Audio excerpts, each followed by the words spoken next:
is live and green. YouTube is live and green.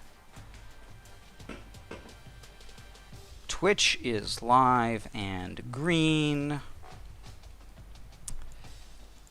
The alert is out on Discord, and we are taking care of business every day. Taking care of business every way. I've been taking care of business. It's alright. Taking care of business and working overtime.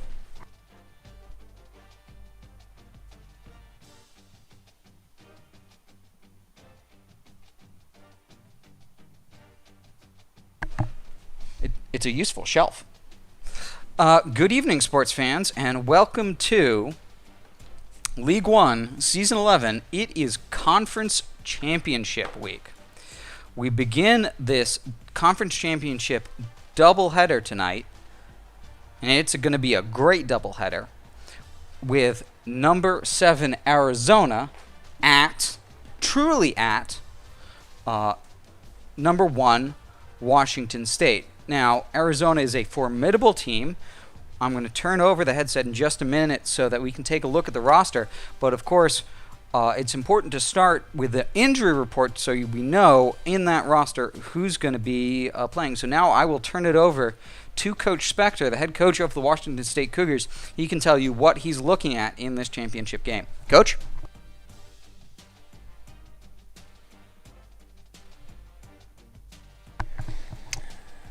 Hello, ladies and gentlemen. Coach Spectre here with Wazoo. We've got a couple of major injuries for Arizona. Good news for the Cougars. Their starting quarterback, questionable. That means he will not play. Their backup quarterback is out for 3 weeks. He definitely won't play. And their backup halfback, also questionable, perhaps lacking a little bit of depth. We'll go into their depth chart here in just a second. But a couple of positions there with the number 2 halfback and the number 1 and 2 quarterbacks out for the number 7 Wildcats. Moving into their depth chart, there's still plenty to be concerned about. This team is number 7 for a reason. However, at quarterback, they will be starting a redshirt freshman who's an 80 overall. Yes, very good awareness for a redshirt freshman. In his time, he's got a 125 rating in not too much action, only 61 attempts. So possibly either 2 or 3 games that he has played in. But we're thankful that Rogers is out. Now then, the rest of the team, obviously their starting running back, Zach Butler, is a 92. He's averaging almost 100 yards a game rushing, nothing receiving. They don't throw to him. And not too much difference between the injured backup and the third string. So we're not too much concerned with that injury, the main injury being a quarterback. The rest of the team, though, you'll see here, just keeps getting scarier and scarier. An 88 fullback, 2 90s at receiver, including a 90 true sophomore. Tony Simon on pace to be the highest rated receiver in 2 seasons in the country. He's only got 68 awareness, but of course he is young. Athletically, supremely talented. He is an impact player, getting almost 100 yards a game, and you can't blame the Wildcats for involving him in the attack. As you see here, we're going to start to see a theme here with Arizona. 95 speed, 93 speed, 96 speed, 91 speed in the receiver core for the top 4 receivers. This team is a bunch of sprinters. At tight end, a senior 88 who at 37 yards per game is involved. I do want to take a quick look at the number 2. Yeah, and the number 2 wide receiver getting 52. Number 3 getting 60. So they run a 3 receiver set. And the third receiver is a good, solid senior 85 with 96 speed in the slot position. So the tight end certainly involved with almost 40 yards a game. This team will throw the ball. They're not run heavy, although they do have that 100-yard rusher, the 92 tailback. From left to right on the offensive line, we've got an 88, a 91, a 96. Now, Kevin Smith is a leading finalist candidate for both the Outland Trophy given to the nation's leading offensive lineman, and right now he's running neck and neck with Houston center for the Remington Award given to the nation's top center. So he is deadly there, the captain of the offensive line. An 86 right guard and an 83 right tackle, so fairly solid across the line. The weakest spot, the senior 83 right tackle, but the rest of the line really quite good. 88, 91, 96, and 86, solid across the board. Defensively, here's where you get some burners. Defensive end with 89 speed and 97 acceleration. This is a guy who's going to be able to keep up with our quarterback, Indiana Jones, and prevent a lot of our scrambles off to the right side. He's going to contain him pretty well with that speed. And then on the left, on the left side of our screen, but the right defensive end, an 86, more of a run stopper with that 86 strength, but only 71 speed. So if you run into trouble in the pocket, we're hoping to be able to scramble to the left today rather than the right. That's going to reduce the yardage somewhat, but we hope to at least be able to keep them honest with a couple of scrambles off to the left of the screen. Defensive tackle, they've only got one and then a couple of defensive ends, but we already know that Arizona plays the 3-3-5 defense, only 3 down linemen, so they only play the 1 defensive tackle, and he is a true sophomore 89, another monster for the future, another NFL first-round pick to go with the wide receiver. 2 deadly sophomores for Arizona. This 89 defensive tackle, certainly part of the problem. The linebacking core, 92 senior left outside linebacker with 73 awareness. That's pretty solid awareness. But again, blindingly fast with 91 speed and 96 acceleration. He's going to be a handful on that left side, the right side of our screen. The middle linebacker, an 86 with 89 awareness. What he lacks in athleticism, although he's not necessarily lacking, he certainly makes up for in awareness. He's going to be a problem in making good decisions in the middle of the park. The impact player is actually the right outside linebacker, an 85, again with 91 speed and 88 acceleration. This team is a bunch of burners. You see here at cornerback, 92, 96, 93, 90 speed all throughout the park with Brightweb, Thomas, and McLean. This is where they get even better. At free safety, they have on a hot streak, a 90 overall senior with 92 speed and 89 awareness. And then at strong safety, of course, with that 3-3-5, both of these guys will be on the field. They'll be up near the line of scrimmage, and they both have speed to burn. 91 and 97 speed and acceleration there for McDaniel, and 93 with 92 acceleration, and actually even more awareness for the second strong safety, Thomas, who moonlights as the nickel corner, the third cornerback. So a lot of strength in the outside shell on the defense from the 3 safeties that are going to be on the field most of the game. We expect this team to run really good containment on a lot of the things that we like to do. We've got a freshman kicker, although he is a good one, a 78, and he's pretty balanced between power and accuracy, so they should be in the middle of the park as far as their special teams.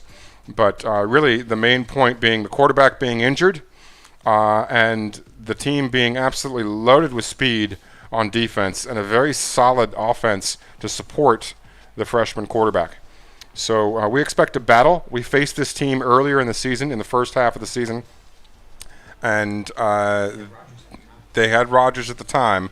The game was 13-7 going into the fourth before we were able to pull away. But 13-7, we had to settle for 2 field goals.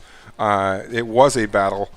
We expect another battle. They're going to give us all we can handle on defense. They're going to change some of our game plan on offense. And we're going to have to play this really, really smart and make very few mistakes if we want to make it to the national championship game. We're one step away. We hope to get there today. But we certainly do have a very good team that we have to get through first. So without any other further ado, I'm going to hand it back over to Coach Ninja. He's going to give you the play-by-play for this game. And we don't care if it's by 1 point or by 10 or by 50. We'll take any kind of win whatsoever. So stats be damned. And hopefully we'll get on the other side of this and make it to the national championship game. We'll see here in a minute this first game of our doubleheader tonight. And we'll get into our second game here in a little while. That also a game filled with excitement and a lot of storylines that we'll get to momentarily. But for now, we'll take any good luck wishes, and we hope to get through this. We'll catch you on the flip side.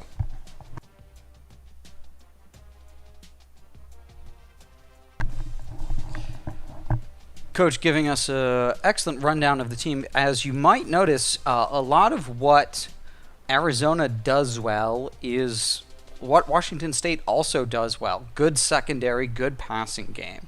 High-powered passing game and force you to throw into their secondary.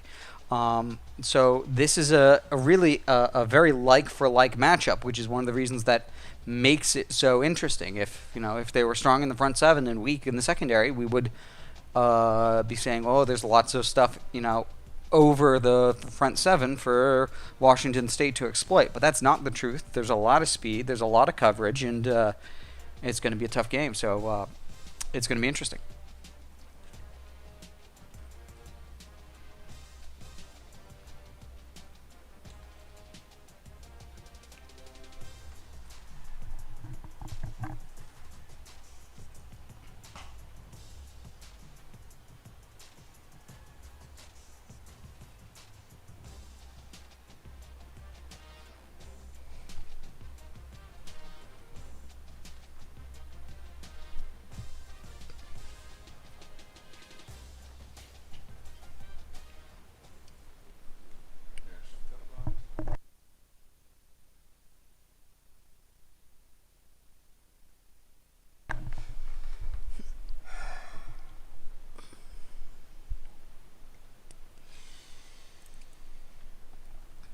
As we can see, some very good numbers on both sides here.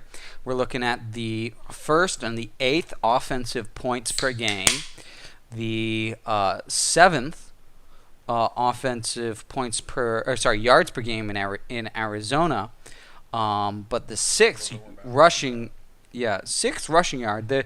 Arizona clearly a little bit more balanced on rushing at 29 and 19th as opposed to Washington State's 99th and 6th. But if you look down at defense, Arizona very good, top 10 in yards and passing, but and still quite respectable, 12 and 24 in points and rushing. But defensively, Washington State number 1 in points per game, number 1 in yards per game, number 1 against the run. Now, solid running game from Arizona. Actually, more of a running game than I was expecting, given their players. But, all around the defense, excellent. So, we'll have to see what Arizona and Washington State can do against these quality teams that they're facing. That's actually what I'm proudest about. Because that's hard.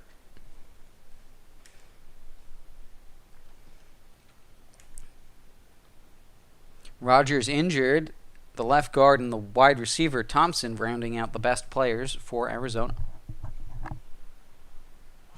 And it's a bright, sunny day, the second one in a row. It's probably cold out there in the Pacific Northwest, but I'm sure Coach is glad not to have snow. He had 2 snow games in December. One of the great benefits of Pac-12 expansion, a conference championship game. When you have the number of high-level programs that we have in this league, more football is better. And we've got a title game coming up. Really? That's going to do it for us here on the pregame show. NCAA Football 14 action coming at you right now. Fred Nessler and Kirk Herbstreit.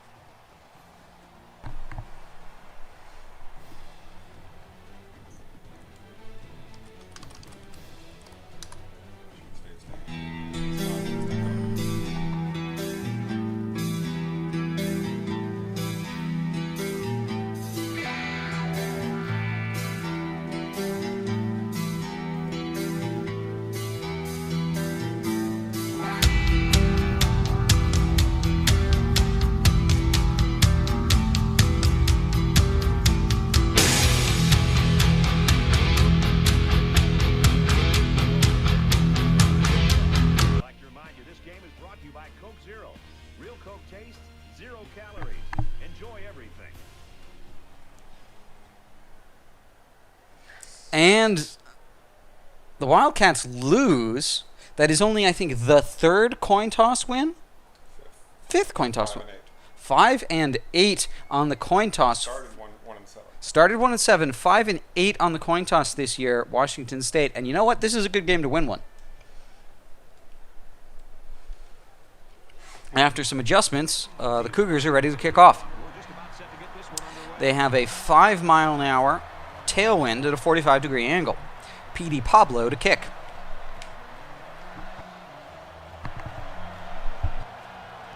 Nice kick, plenty of distance.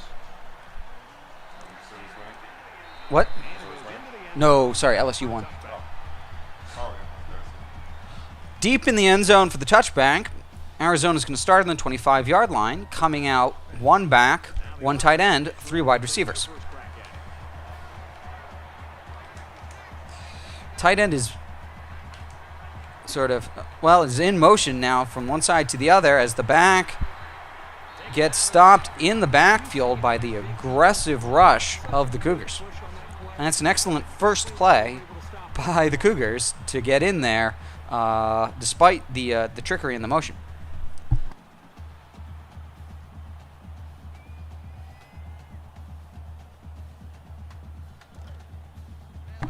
So it's 2nd and 12. Ball on the 23-yard line. Again, wide tight on the same side as halfback and the tight end. Again, this is an up-the-gut rush into a heavy pass. It is now 3rd and very long on the first possession, the first set of downs of the game. 3rd and 15.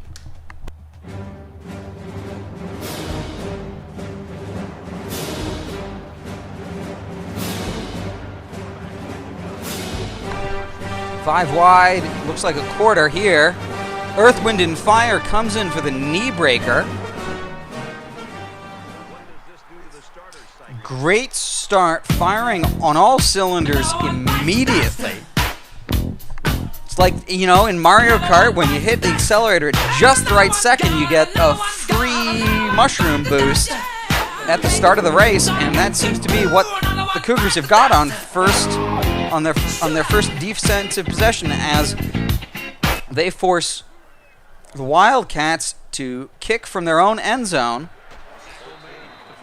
Loss of 13 in the first possession, and fantastic field position starting on the opponent's 43-yard line. This is a team that can get a 70-yard touchdown, and you've given them a 43-yard field.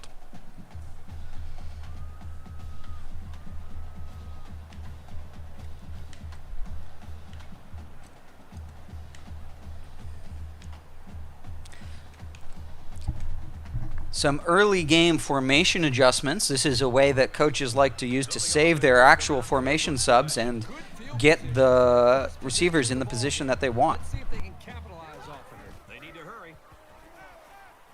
Gets it, he's in space. And he's tackled at the 30-yard line. Indiana Jones has the time to go to Blofeld on the traditional drag route. The block doesn't happen downfield for Blofeld, but he manages to make a good play and has to be horse-collared in order to prevent him from only going for 13 instead of 18 to 20. Overall, fantastic running after the catch from Blofeld on that play. As we see more personnel adjustments to get the right personnel in the right places in these formations for the Cougars. First down, 10 to go. Ball on the 30-yard line. 3 down linemen here, as we expected.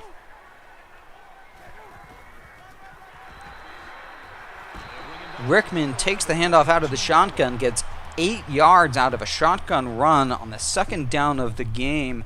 That's going to force the Wildcats to respect that run game a little bit. It's going to open up maybe some passes, particularly in the short field if they're having to cover gaps.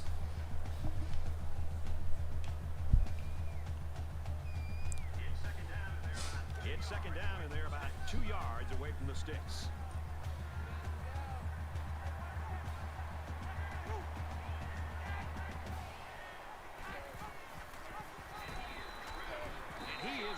Rickman tries to make an adjustment, but ends up only getting back to the line of scrimmage.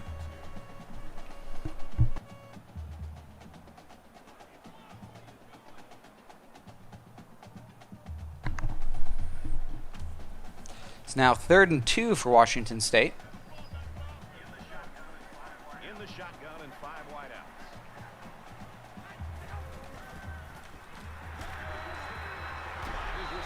Indiana Jones gets the pass off at the last second on 3rd down to Blofeld running the drag on the middle slant. That speedy end was right there on Jones. From the 18-yard line, it's first down.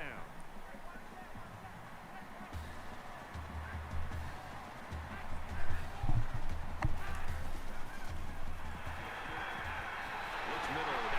Tackle, the 9-yard line.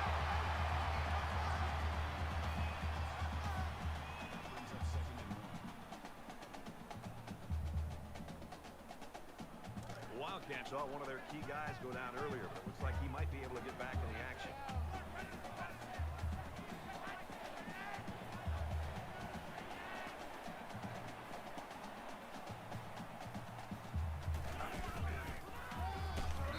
Picked up a yard of anything on that run. And that was the junior corner who'll get credit with that tackle. That'll make it 3rd and 1.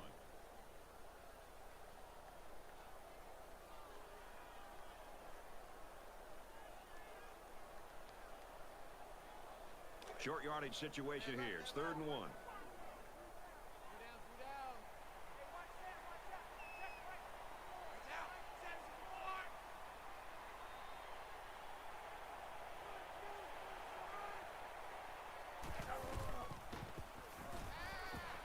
Now he tries to buy some time. Lost the ball. Football. Dives for extra yardage. That's a pretty big mistake, and this offense will lose possession of the football. Sloppy job by the ball carrier. First and foremost, you should always be concerned about the ball.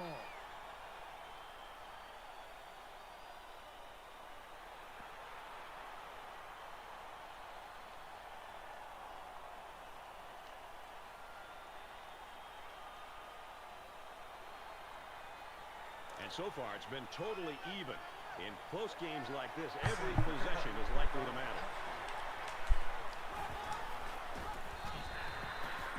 He's tackled around the 15-yard line. Great tackle for loss there after the fumble in order to get negative yardage in the backfield on the pitch. Get into the backfield of the offense and then make a play in the backfield to be able to create some momentum possibly for this defense. From their own 15-yard line, it's 2nd down.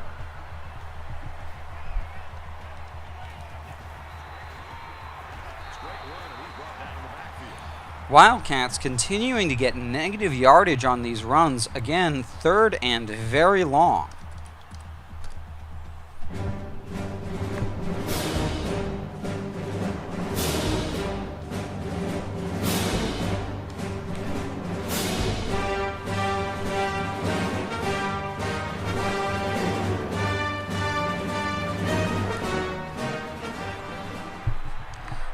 Team tackling stops the screen for 2 yards. It is 4th and 16. Another 3 and out for Washington State. Taking care of business every day. Taking care of business every way. I've been taking care of business. It's alright. Taking care of business and working overtime.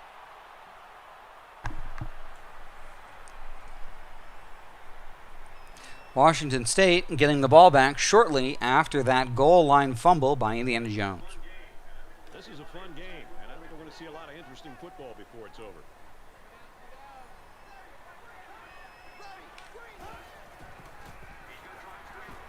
He's going to try and scramble. Throws complete. He's got space to work. Down in the open field. Blofeld running the sideline route, gets 38 yards on the play action to the right side of the field where we really were expecting that left end to be, but it bites on the play action that time. It's first down. They'll be looking for 6 points here. 1st and goal from the 6, trying to get some points on the board before the end of the 1st quarter. He scrambles. Jones keeps it, and this time is standing up as he crosses the end zone line.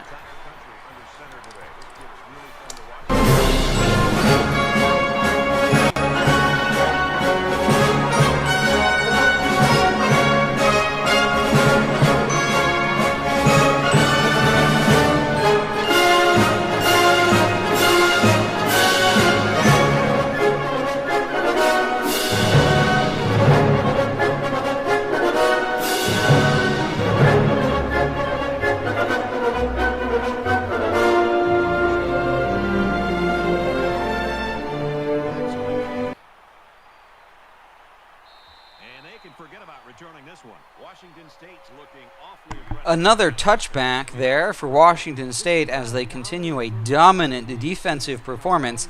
19 negative yards, 6 plays on offense for the Cougars. You never like to have to play from behind, but a deficit this manageable shouldn't be in the front of their mind. The Wildcats, I'm sorry. You knew what I meant.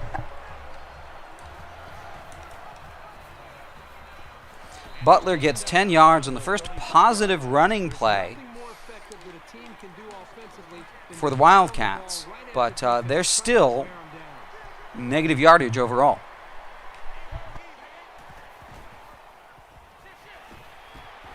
He's taken down at the 34-yard line. And loss of yardage on the screen.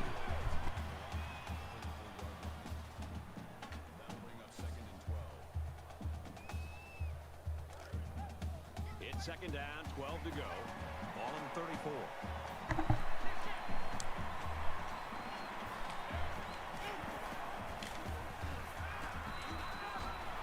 He's knocked out of bounds around the 44-yard line. Quarterback not getting hit quite in time, gets the pass off. It's now 3rd and 1. Best drive so far from Arizona. There's the strike complete. He's on the run. Down the sideline. Touchdown. Breaks the first tackle, and Glenn George runs 56 yards for a touchdown. He's a nightmare to try and cover, and he showed you why right there. His speed just melts coverage schemes. I believe it, Leon. I've been given to believe, though, those one turns each take about 5 minutes, and not for anything other than animation. PAT. A 4-play, 74-yard drive. And that's good for Couple of good plays, couple of not quite there soon enoughs, and Arizona has tied the ball up. 17 seconds left in the first quarter. Blofeld takes the ball on the 1-yard line, only gets to the 16 before he's tackled. 14 seconds left in the first. The quarterback is on his way back onto the field, and he led a great drive last time out. We're seeing the 3-3-5 again from the Wildcats. In the gun. Some audibles from Washington State. Flushed out, and he's going to get sacked. And that's a loss of 12 yards, a deep sack for Justin Anderson. Now, 2-on-1 out in the edge. Not good odds for Indiana Jones. And with that, the first quarter comes to a close.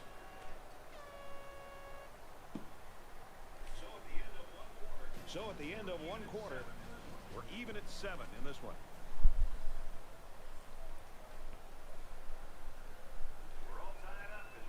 We're all tied up as we head into quarter number 2.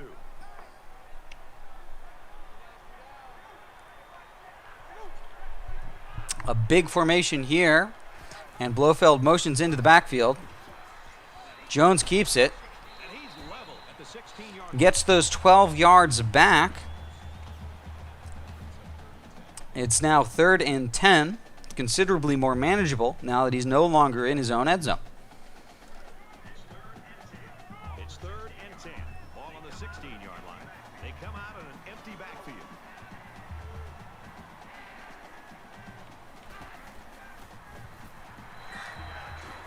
Tries to get out of trouble, but he Jones can't quite get away from the speed, didn't have any receivers open, and gets sacked on 3rd and 10, forcing the punt.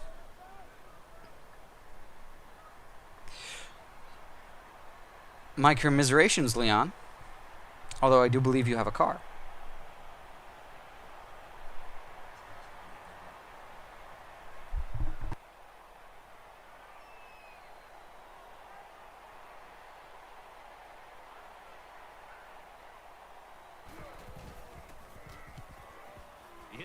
there.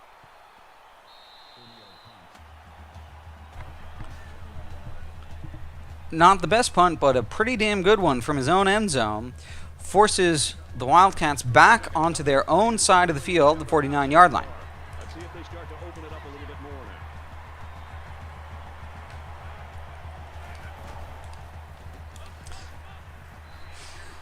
Butler gets stumbled in the backfield, but with no second man there soon enough, he gets 7 yards.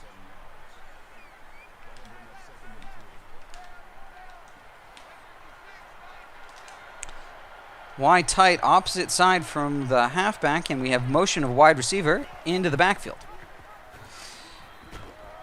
And the wide receiver, George, takes the handoff, gets 5 yards.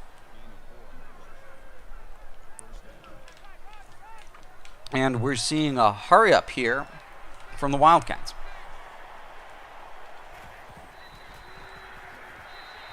But this time, Perry comes in for the sack, 8-yard loss. Another one bites the dust. Another one bites the dust. And another one gone. And another one gone. Another one bites the dust. Hey, I'm gonna get to two. Another one bites the dust. Shoot up.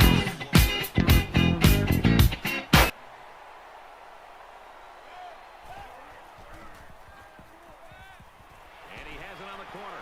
Throws complete, big loss. And screen pass out into the flat goes for a loss there.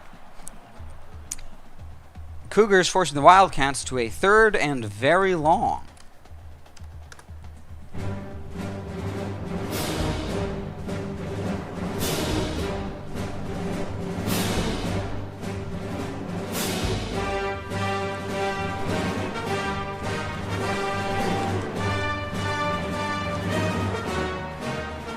One back, 4 wide receivers here. George, double teamed, only gets 16 yards. It's now 4th and 6. Looks like they're coming out in a field goal formation. The freshman quarterback for Arizona is 6 for 6 so far. Arizona is looking to go up by 3. He gets it up. No good. He hooked And he shanks it to the left. Freshman kicker ACC championship action. gives decent field position this time to Washington State. Clemson, they get into the end zone through the air.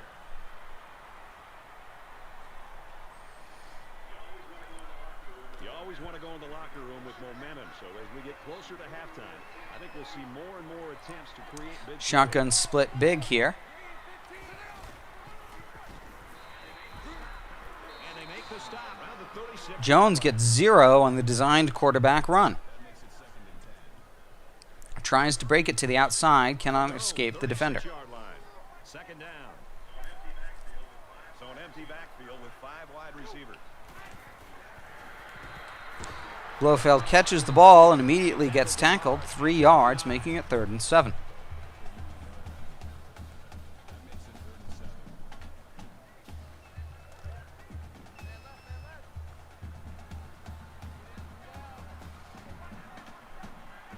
(3-3-5) versus a tight end and a halfback out to the right. Jones scrambles, That's a great tackle. gets 6 but needed 7. It's 4th and 1. We'll see how aggressive the Cougars are with 3 minutes to go in the half.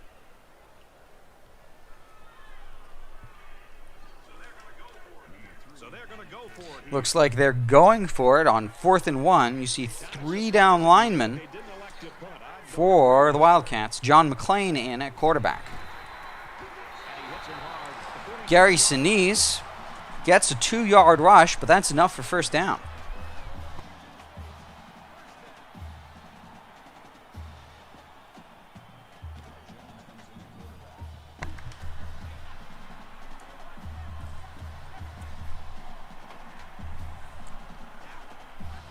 Back to the spread set.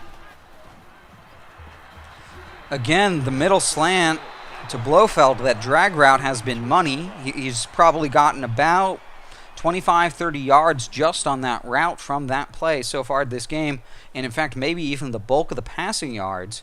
No, not the bulk of the passing yards, because 77, and one of those is a 38 on play action. So half of those, but considerable amount of yardage for Blofeld out of the drag tonight. He's on the run. Incomplete.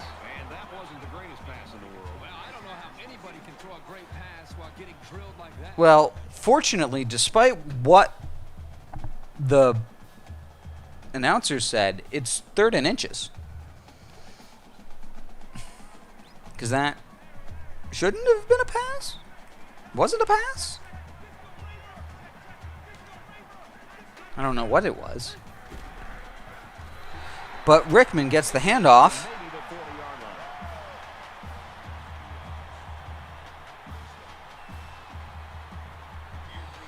line. I think so. I think he meant to slide and it threw by mistake. But it looked like what it was maybe should have been a fumble. Yeah, it was. It was supposed to be a juke, not a throw or a slide. It was supposed to be a juke. But for whatever reason, it seemed like there was forward progress despite the fact the ball being thrown dead, which is just weird.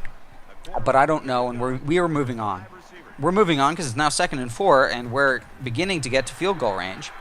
This time it's Lecter on the out route, 5 yards, makes first down to Hannibal Lecter. That's just great execution on that. Beginning to spread the ball around with 1 minute and 18 left to go in the half. Tie game. 10th play of the drive.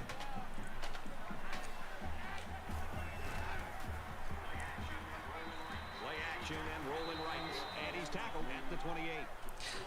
Jones takes a safe route, tries to go for some running yards, doesn't get any, but gives Washington State an opportunity to live to fight another day and calls a timeout as well.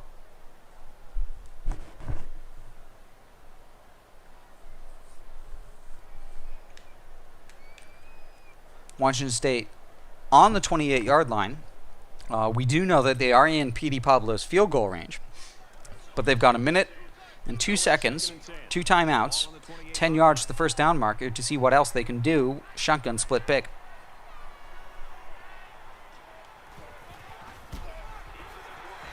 Jones, designed keeper again. This time he gets 11 yards. He doesn't go outside, but between the tackle and the guard, there is a wide open gap for him to run and throw. And now back to 5 wide against the 3-3-5. Scramble out to the left this time. Looks like he's going to go in the middle, and then Jukes gets another 3 yards on that defender to make it 2nd and inches as the Cougars hurry up with 35 and counting.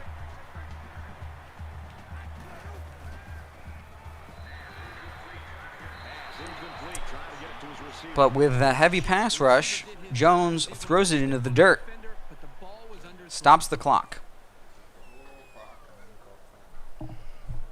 Jones, the crimson color of his own jersey, waving for oxygen from the sidelines.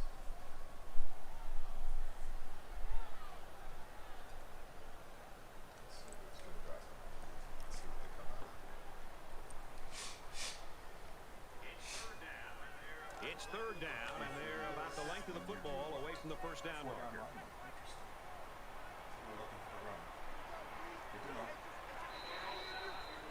They'll call a timeout here to avoid a delay of game penalty. The Cougars call a timeout just in time. Get some rest for Indiana Jones and the offense. 28 seconds, 7 yards. And here's the 14th play of the drive.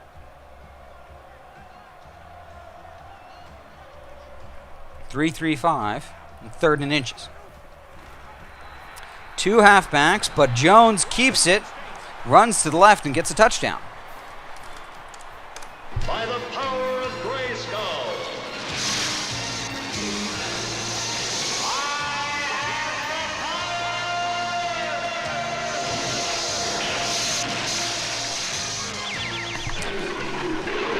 Jones's religious convictions well known. Knees and praise to Halawananui in the end zone. Only 3 others share this secret. Of course, as you all know, Halawanui, the traditional death god of the Jovito tribe. And it goes into the end zone, down for a touchback.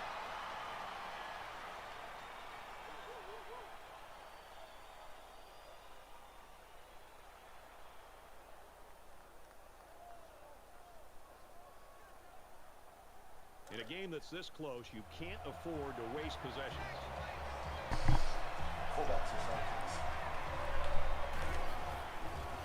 With 24 seconds, Arizona attempts the pass, gets 12 yards to Jones. Pressure on the quarterback. But the defender is right on top of him. There to throw the football. Glad to hear it, Leon. First and 10. I don't know if I think it was I think it was GWJ this week that was talking about that game. Great 1-2 punch of a missile carrier and a scout. Arizona, Butler stopped for 1 yard this time.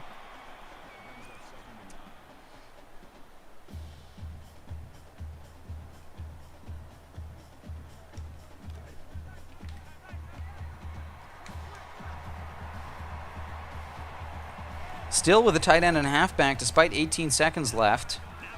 Decides to scramble. Lots of space. Eventually hit after 20-yard rush into open space.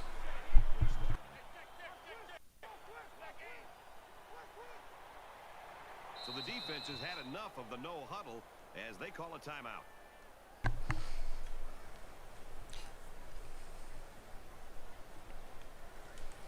The 41-yard line, beginning to be dangerous territory for the long ball, and that isn't a Hail Mary.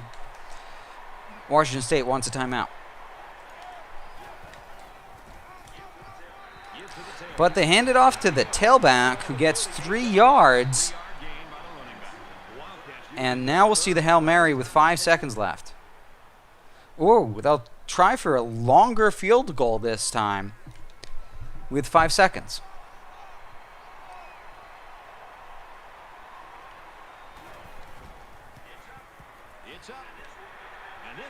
Doesn't have the distance. Kerouac takes it. But he just burns time off the clock.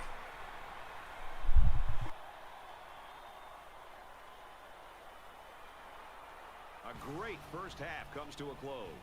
The Cougars 7-point ball game at halftime. A bigger difference than in the previous meeting of these two teams earlier this season, where it was 13-7 at the beginning of the fourth. Innovation that excites. Reese Davis, David Pollack here in the studio as always to lend a little perspective to what just went down in the first 30 minutes. The Wildcats are behind at the break. Yeah, Arizona was ahead 7-6 at the end. At the half last game. Washington State in a better position, and I believe they had lost the coin flip in that previous game against Arizona.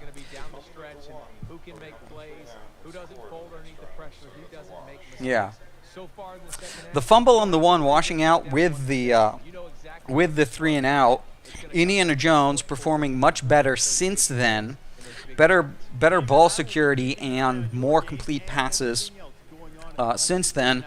And part of the reason why the Washington State really leading in the rushing department, passing pretty much tied.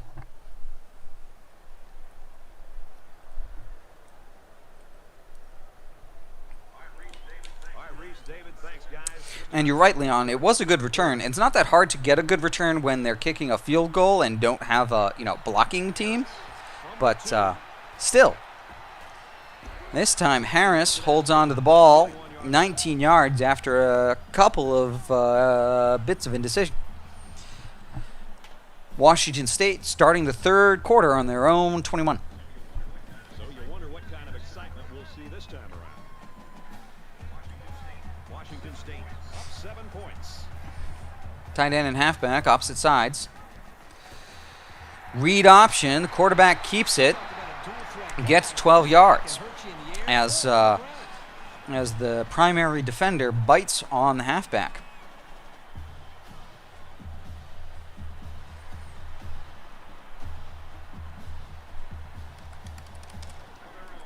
From their own 33-yard line.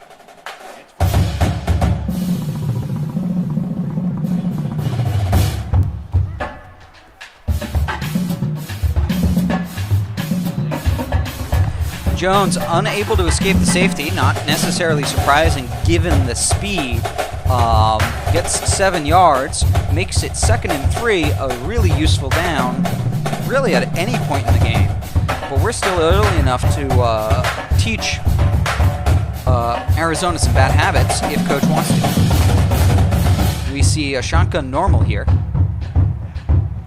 2 wide receivers off the screen to your right.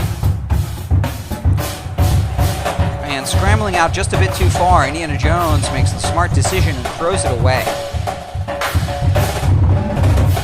But a perfectly acceptable result, making it 3rd and 3.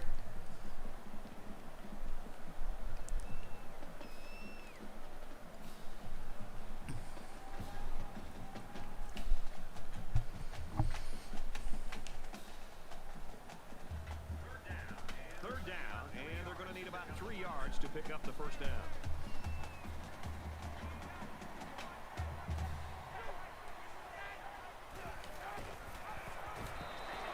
He's taken down.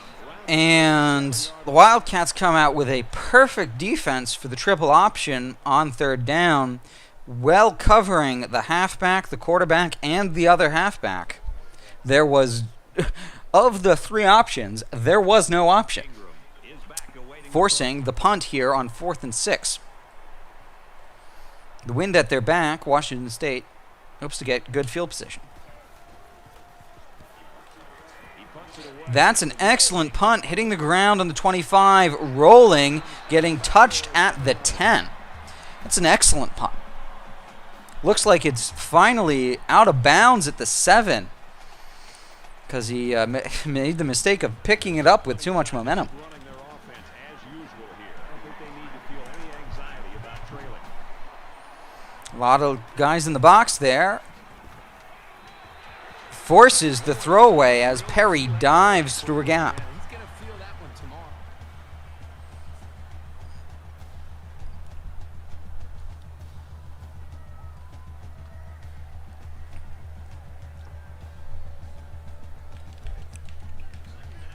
Second down and 10 to go. Ball on the 7.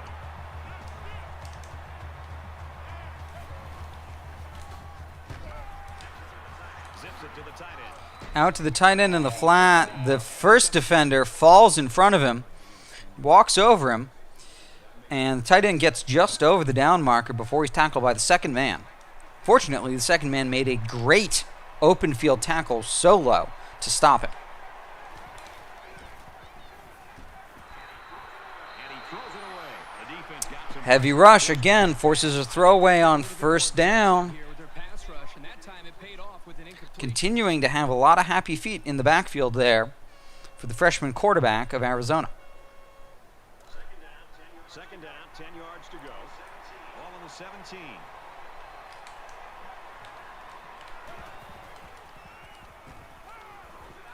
Throws it out there.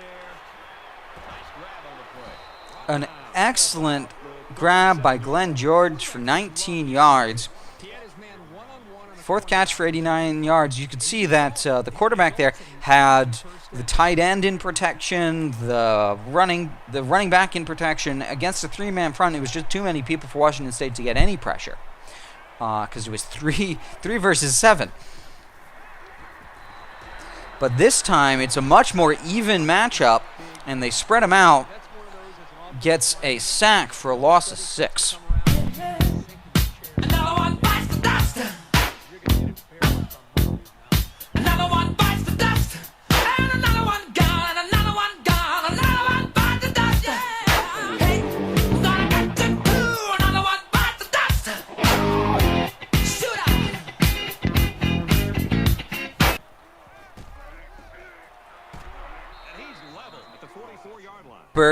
Ginsburg comes in with a tackle on Jones to keep it to 3rd and 3.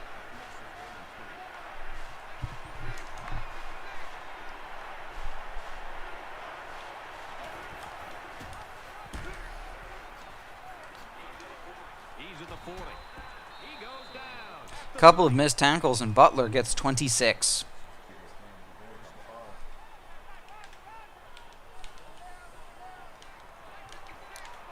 Arizona now on the 30-yard line.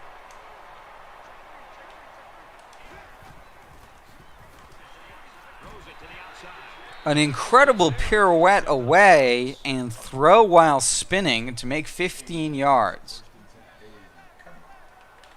And that's just an incredible play from the freshman.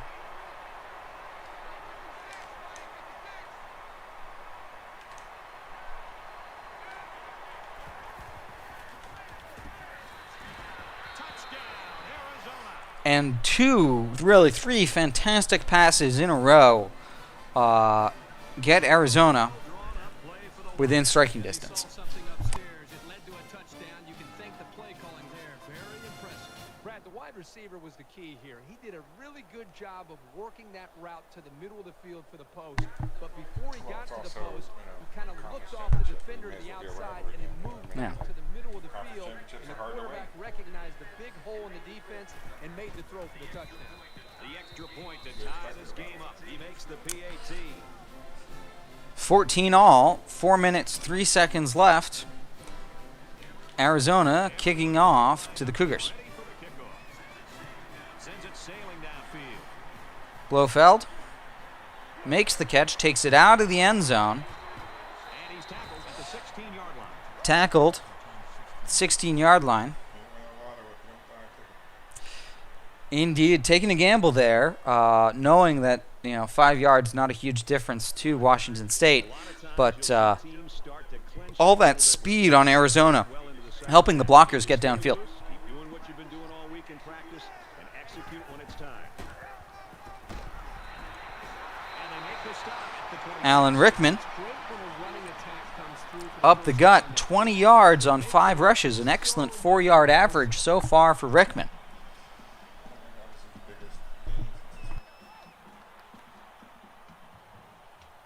From their own 26-yard line. First down.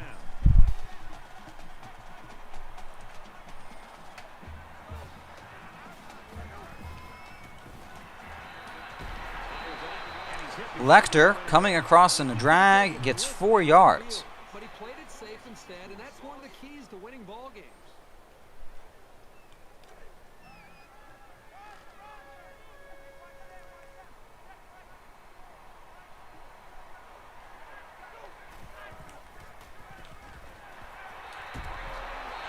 It takes a while for Rickman to get open after being held up a little passing through the line, but he ends up getting there, making the reception.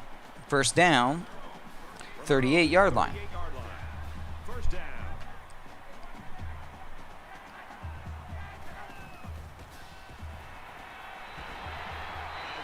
This time it's Phoenix coming right to left in a drag route, and he gets 6.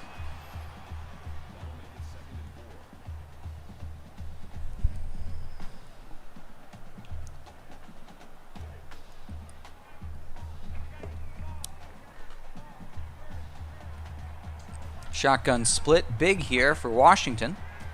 It's been hit or miss so far this game, but it's usually a really reliable formation.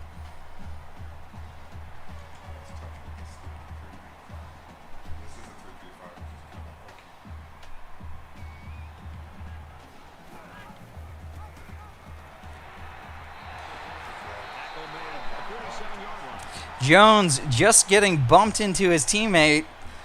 Could have broken open, but gets the first down by a mile on the quarterback keeper play.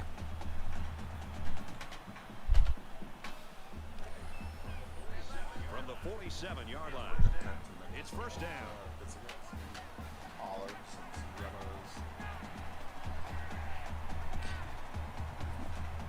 Arizona staying in the 3-3-5 as Washington State looks at the clock and decides to slow down the game.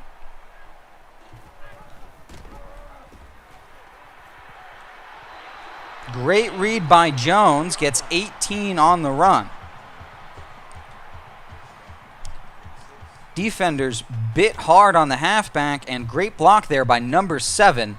That block itself was worth 8 yards. That was Blofeld for the block.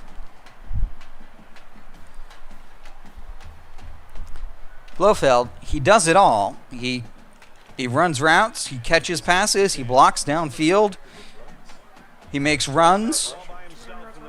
He makes runs. He holds the United Nations hostage for gold bullion. He does it all.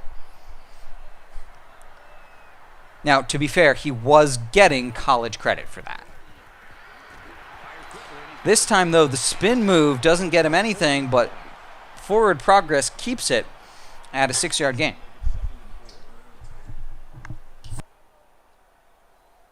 He did ultimately give the bullion back to the New York Federal Reserve. Now, he took it from the San Francisco Federal Reserve, but, 6 to 1, half a dozen to the other.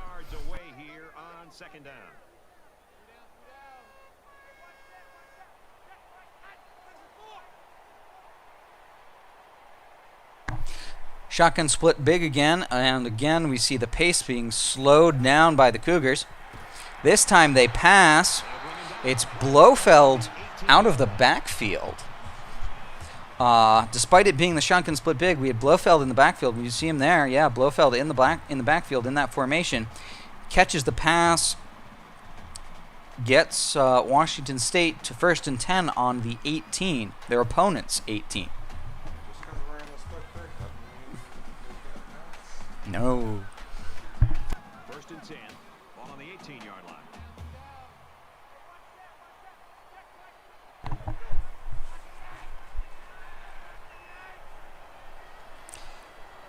Might be the last play of the third. Jones keeps it. Not a great one for Jones. Loses 4 yards. As there's a guy there for the halfback and a guy there for the quarterback.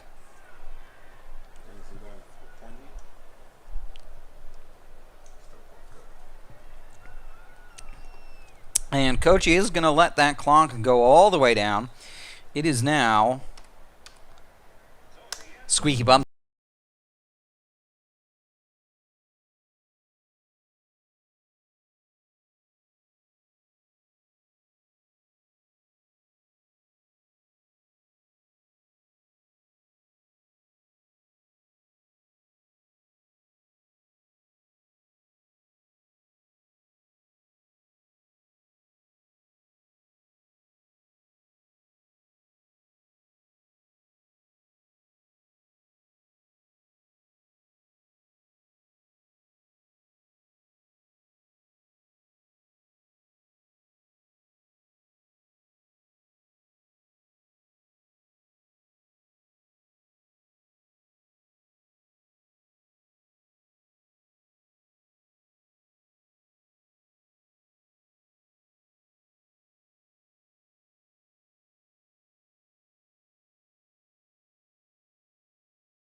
Wide open, downfield, gets the first down, stays in bounds. Not really necessary this early in the fourth, but makes the move, tries to turn upfield for the touchdown. Ends up being 1st and goal from the 5, but excellent effort there by Vivaldi. And a very good throw on the run from Jones.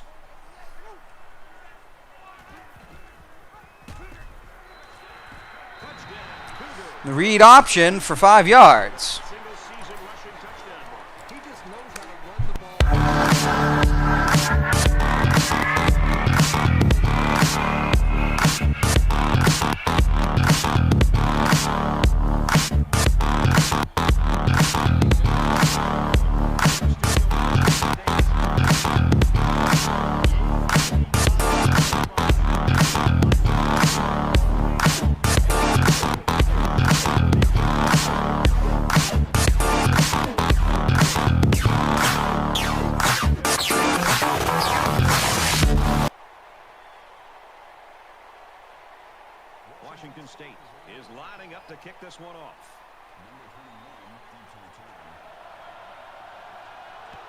Nice kick, plenty of distance.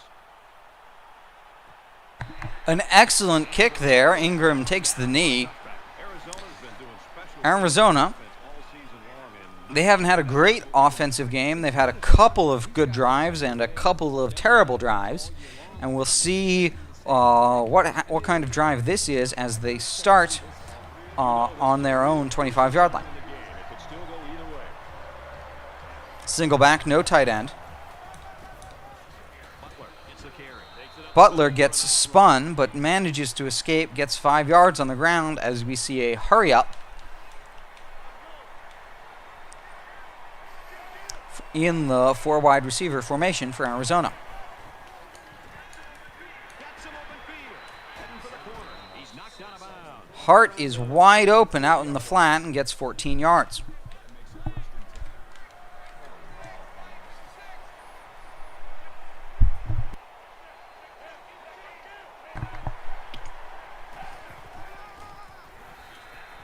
He's tackled at the 42. Butler, negative yardage. First tackle by Freddie Jackson.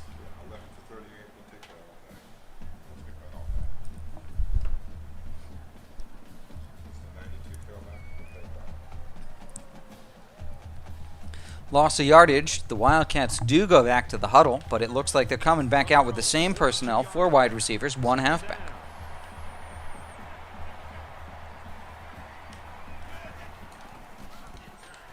Inside handoff. And he makes it out to about the 44. Now it looks like in the 4th quarter here, it is the Cougars who are winning the battle in the trenches. The gaps aren't opening up for Butler, so he's stumbling when he tries to cross the no man's land between the offensive and defensive lines. He's getting tied up there as Washington State calls a timeout to prevent the no huddle and really give their best shot on 3rd down. And it is absolutely worth it as Alexandre Dumas stages a prison break.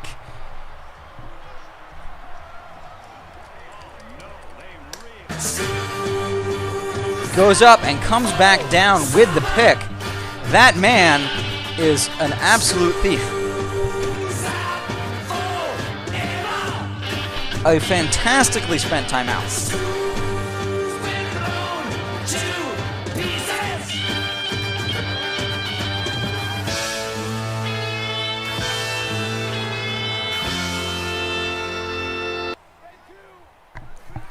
Washington State now with all the time in the world.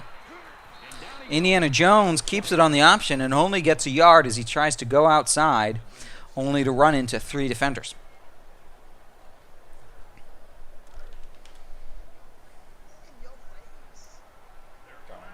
There are 5 wide receivers split out. The quarterback in the gun.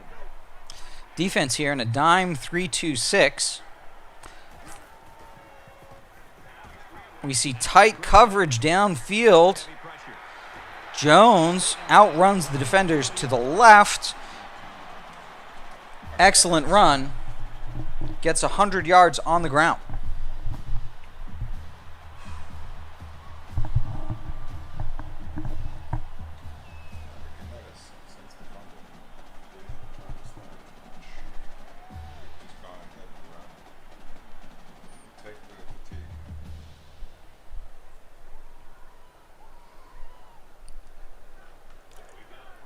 We've got a 1st and 10. Ball on the 30. Back to the 3-3-5 here after the successful run by Jones.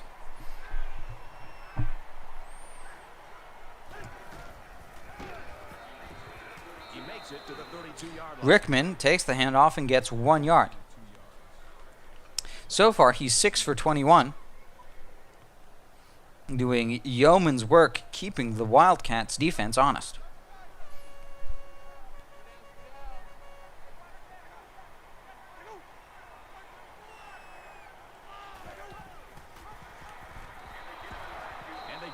And the Okie puts enough guys up near the line of scrimmage on the outside. One guy bites on the halfback. The other guy's there to cover the QB.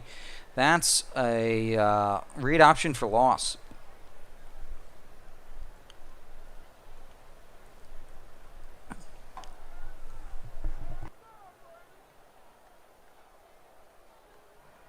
And this is strange. The punter's on the field right now, and I'm not quite sure what's going on. Petey Pablo coming out on 3rd and 13 for Washington State with a 7-point lead. Nobody fades back until well after the kick. And Baraka's there to make sure it gets down on the 13-yard line. A tricksy strategy there to pin the Wildcats well back. Washington State only up by a score, but performing well against this Wildcat offense, hoping to hold them here with 2 minutes and 50 left in the game. And they start off well with a sack of McIntyre. Another one bites the dust. Another one bites the dust. And another one gone, and another one gone. Another one bites the dust. Yeah. Hey, I'm gonna catch it too. Another one bites the dust. Shoot out.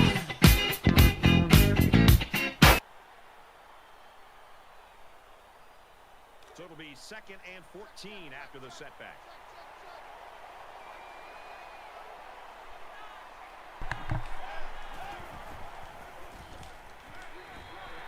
Quick throw, incomplete, Wanderers receiver. Lucky play there for the Cougars on the incompletion. Perry got bumped by his teammate, couldn't get to the offense, and the receiver did have some space, but it's now 3rd and 14. Empty backfield with 5 wide receivers.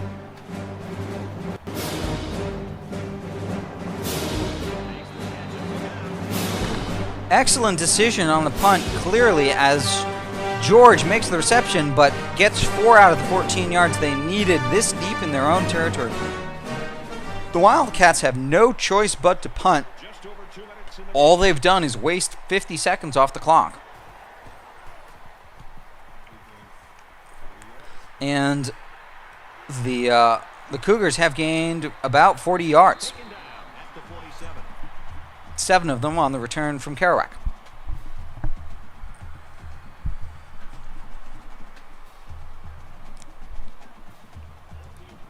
Both teams realize that when the ball is snapped, we're one play away from a very different ball game.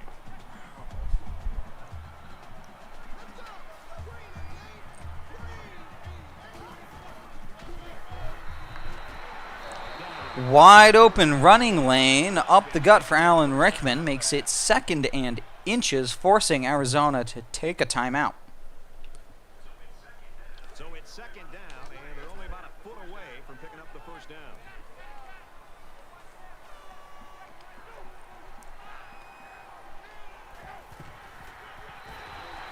Tackled after decent pickup. The handoff to the fullback Jerry Reed, 5 yards, first down, forces another loss of a timeout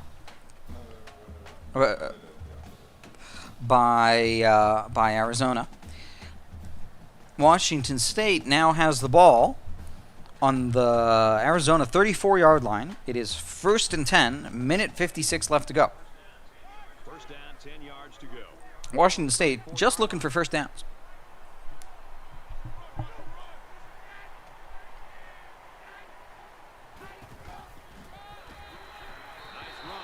Handoff to Rickman again, this time for 5. It forces Arizona to use their last timeout. Well within field goal range. Washington State probably doesn't even need a first down here.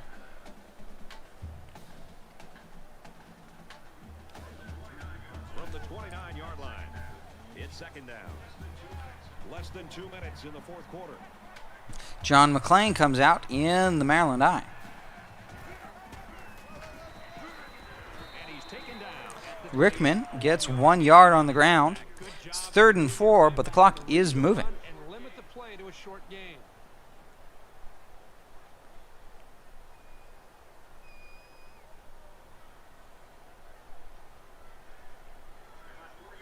They're about 4 yards away here on 3rd down.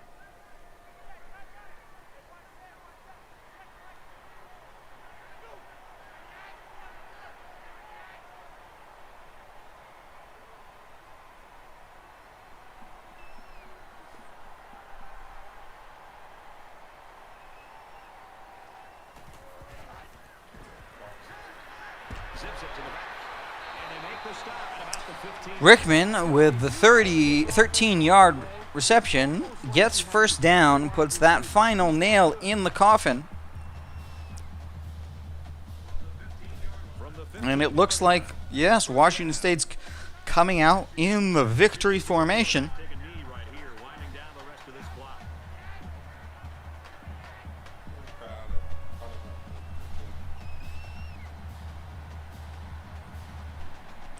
The decision to punt on 3rd and 13, clearly a smart play by Coach Spectre tonight. The resulting interception locked down the game. 10 points just because LSU won. 10 points is better than 7.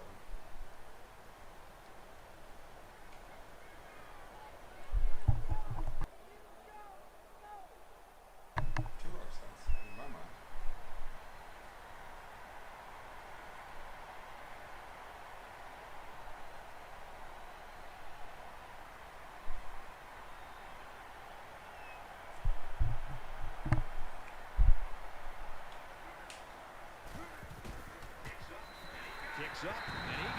Petey Pablo kicks the field goal with the last 2 seconds on the clock. And that is a good defensive win for the Cougars.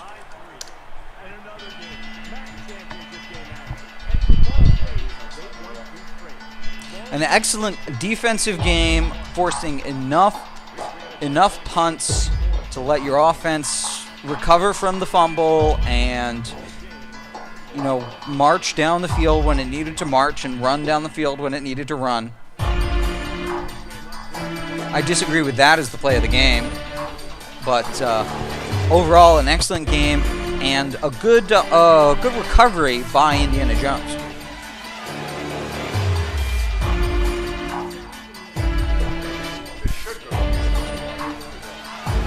Arizona, an excellent football team, hopefully headed to the BCS Bowl that they deserve.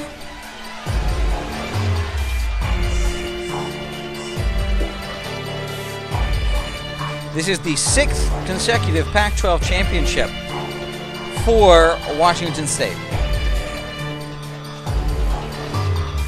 Never been done, not in real life, not in our dynasty. 6 consecutive. A dominant Washington State team in the pack.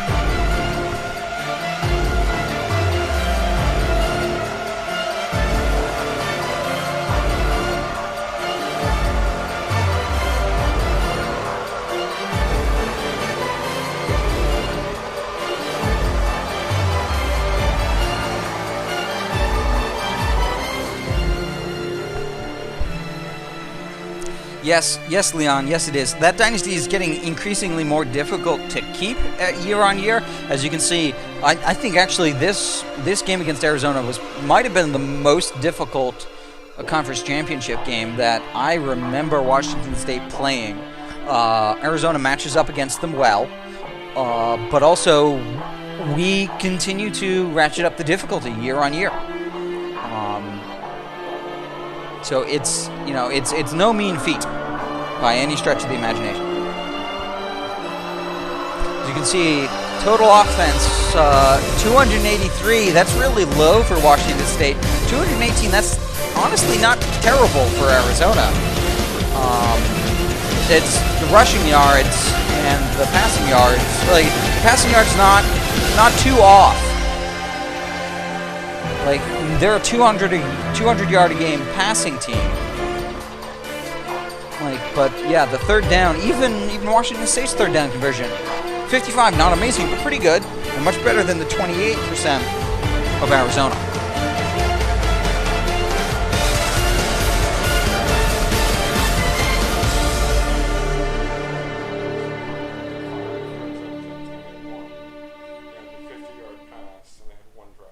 No.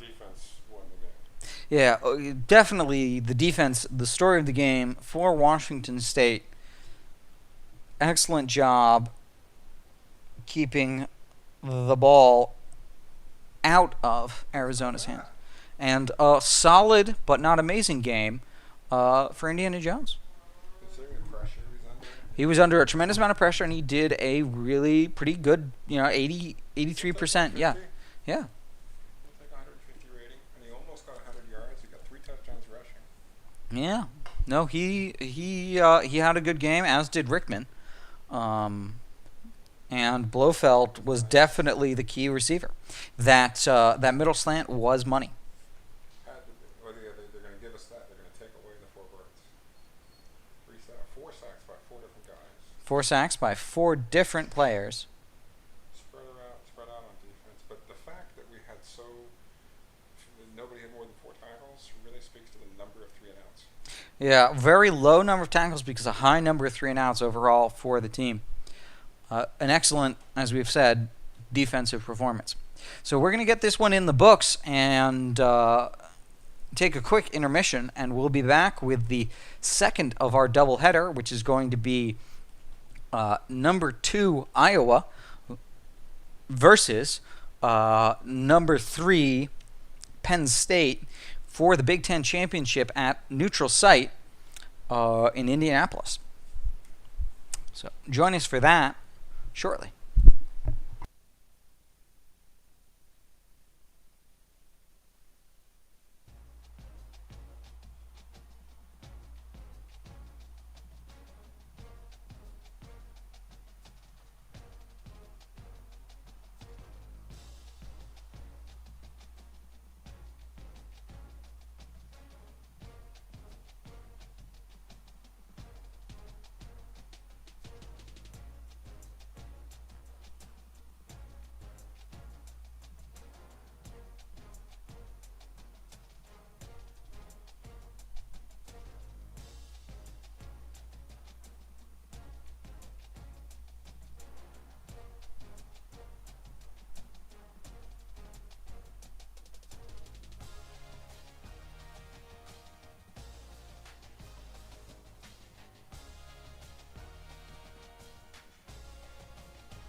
All right. Welcome back, ladies and gentlemen, or welcome us back, I should say. Thanks for bearing with us as we got some food in our bellies, a quick snack before the second of our doubleheader. As you can see here, number 2, 11-1, Iowa, versus number 3, 10-2, Penn State. Some well-matched teams, A-pluses across the board. Very close in turnover differential, 8-7. A lot more offense, as you can see here from Iowa, but that's pretty much always true of anybody that Penn State plays because they're a user, and we play fairly slow. The two sectors where Penn State is winning is total defense and rush defense, going to help against that number 13 rush offense. But as you can see, Iowa, number 13 rush defense and pass defense, number 11 defense overall, going to be a formidable opponent.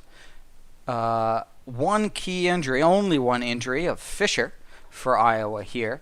And so let's take a quick look at their roster and see what exactly that means.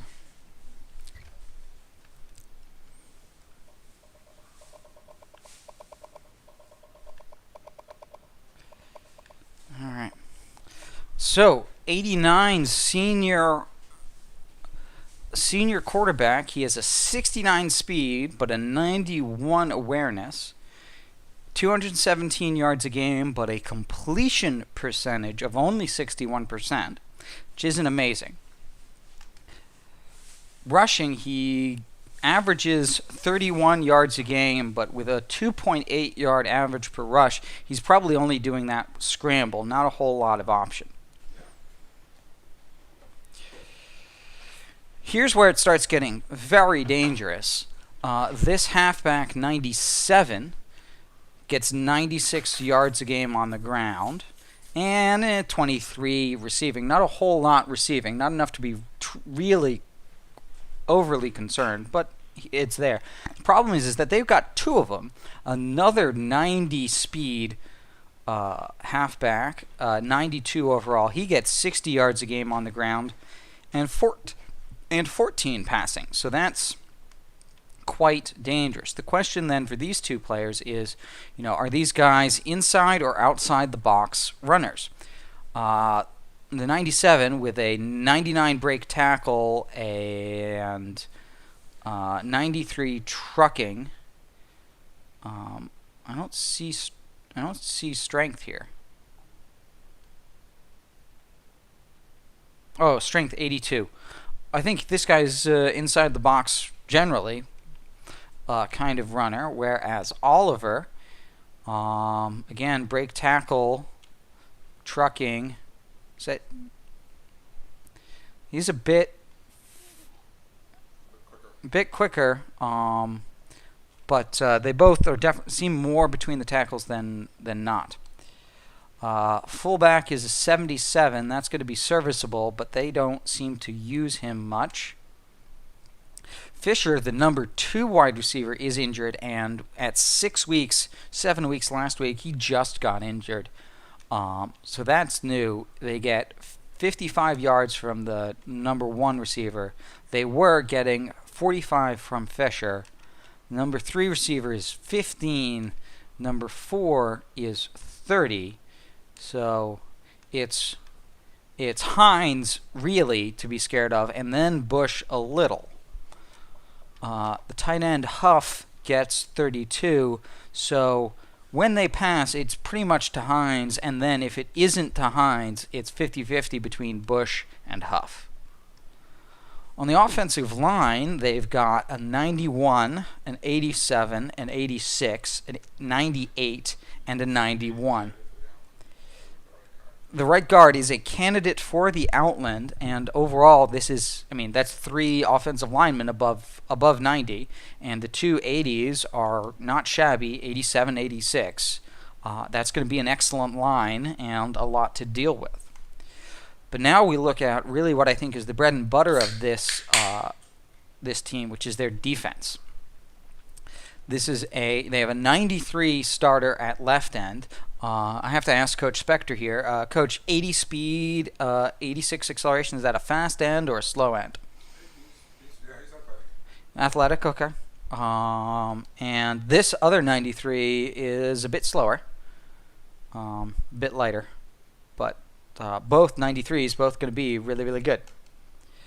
They have a 94 D tackle, who at 57 speed isn't all that fast, but 99 strength is going to be powerful. This 92 left outside backer, 92 speed, 91 strength. Let's take a look at his coverages real quick. Block shedding, 78 tackle.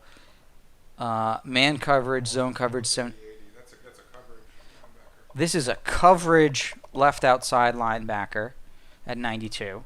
A 93 middle linebacker.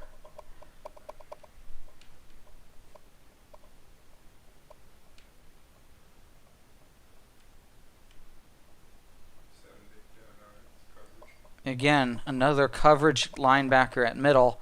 And 92, all 92s across the linebacking core. And again, another coverage linebacker. Hopefully that means that some of the option passing will be available. Option runs, I mean. Corners, 89, 87, 86, but there's speed and acceleration there. Before a free safety, 87. 88. Totally a coverage guy with that much speed. And then 86 strong safety. But I mean, just look at smart. Oh yeah, 90 awareness as opposed to the free, which is 73 awareness. But I mean, the danger there is definitely that front 6, 7, 93, 93, 94, 92, 93, 92. I mean, there's not a whole lot to like about that front 7. Even the only guy below 90 is an 89, and he's the second D tackle. So after looking at this frightful defense, overall quality team from Iowa, I'm going to hand over the headset to Coach Spectre, and he's going to call the game for the Big Ten Championship.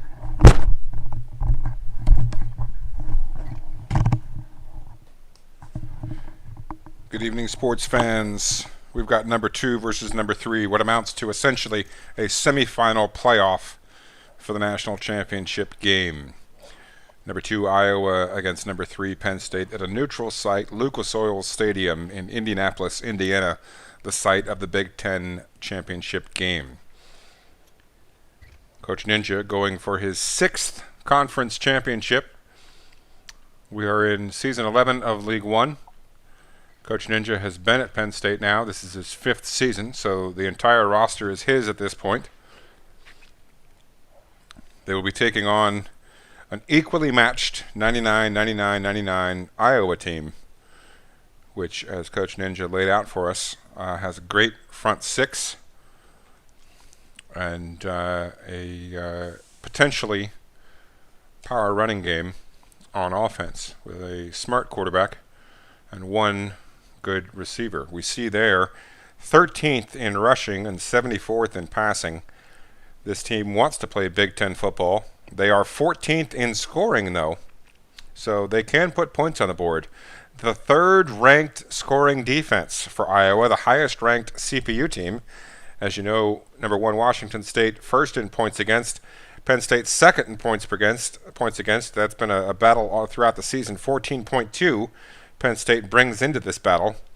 Iowa, of course, balanced, 13th against the pass, 13th against the run, while Penn State suffocating at number 2 in the country against the run. 15th, quite good against the pass.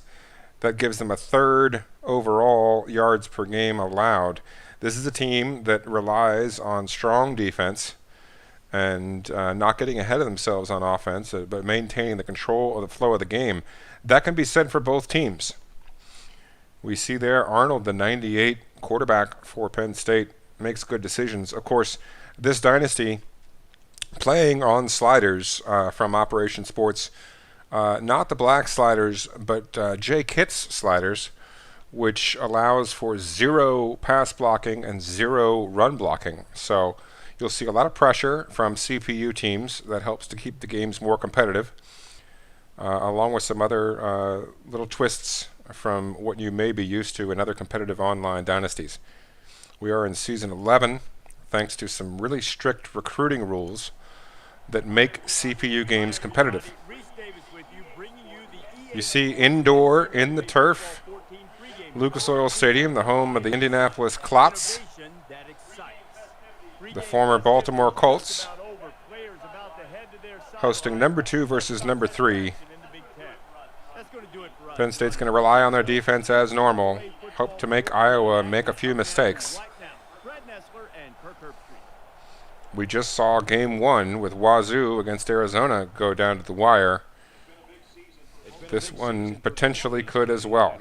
2 versus 3 for the right to play in the national championship game. It's brought to you by Coke Zero.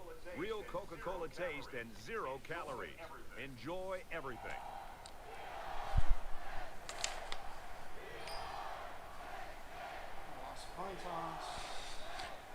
Iowa wins the coin toss.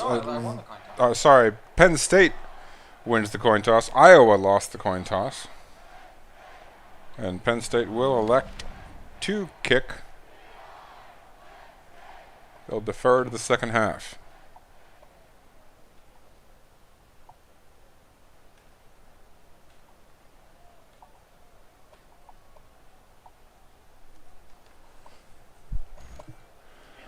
Early game adjustments as Penn State gets ready to get this title game underway. He sends this one deep. And it sails out of the end zone for a touchback. All right, we're going to take over on the 25. As you know, touchbacks on punts come out to the 20, kickoffs out to the 25. So let's see what The Hawkeyes coming out on the Big Ten logo. Twin tight ends for Iowa. Up the gut as expected. Edmonds, the 97 tailback, picks up 6 on the first carry of the game, and we are underway.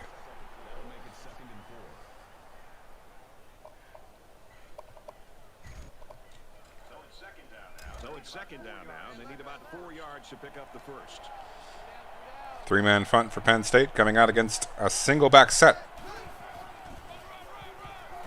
Edmonds to the outside. Doesn't pick up the block, but breaks the tackle, and he is off to the races. Second play of the game. Edmonds is heated up. He's on fire with a 69-yard run. You can expect him to be difficult the rest of the way.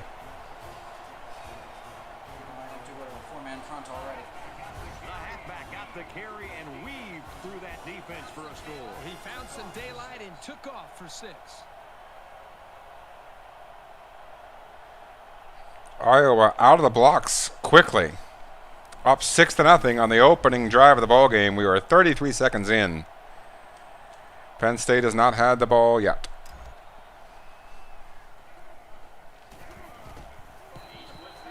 He splits the uprights with the extra point. Time for an update from the studio. Reese, what have you got? So we see other scores around the country. Number 4, LSU, another one-loss team. There are no undefeated teams this season in Season 11 of League 1. LSU ranked 4th. The Tigers win it by 1. Gets the 1-point win. With that game's final, losing this one's not an option. Iowa lines up for the kickoff. As they look to make their case to make the national championship game. And they can forget about Number 1, Washington State won earlier today against number 7. Number 4 wins against number 13.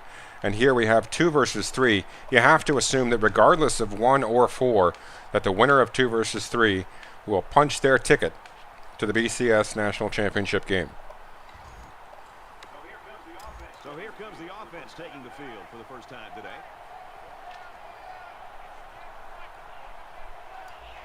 Penn State opening with the eye tight set. They prefer a run-heavy offense. They're going to look to see what is available to them.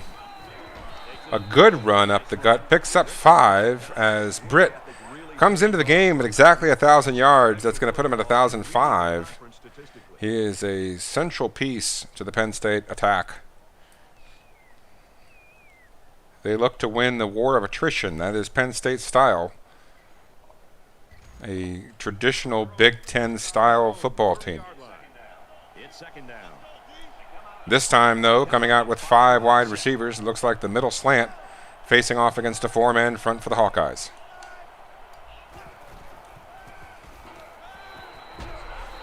Complete but tackled immediately after a 1-yard gain. That's going to set up 3rd and 3, but it is the first completion for Arnold. He gets off to a 1-for-1 start as Johnson, the leading receiver for the Nittany Lions, makes his first catch of the day.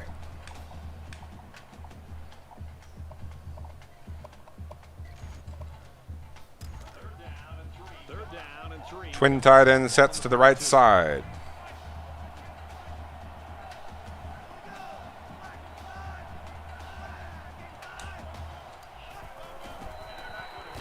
Up the gut, but stopped after 2. Going to be 4th and a short 2. A long 1.5, 1 3/4. They're going to call it 4th and 2 on their own 33-yard line as Penn State is going to go for it here in the early going. There are 5 wide receivers split out. The quarterback in the gun. They run the 5 wide set. They get the first down. The gamble pays off. In League 1, you're allowed 12 4th down attempts during the regular season, and Penn State spends the 4th down there to get the first down. We limit the number of 4th downs to get coaches to think in 3-down terms. But you see there, Penn State willing to take the early gamble. 1st and 10. Ball on the 40.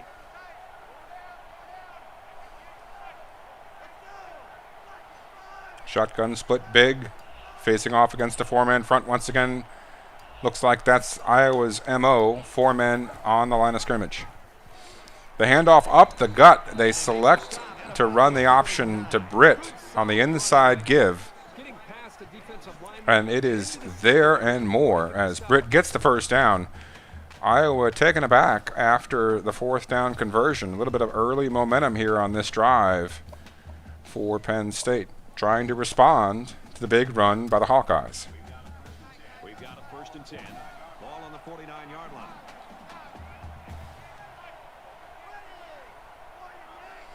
Going to pass this time out of the tight set. We'll see how it works. Incomplete pass by Arnold. His first incompletion of the day. He's 2 for 3 for 8 yards.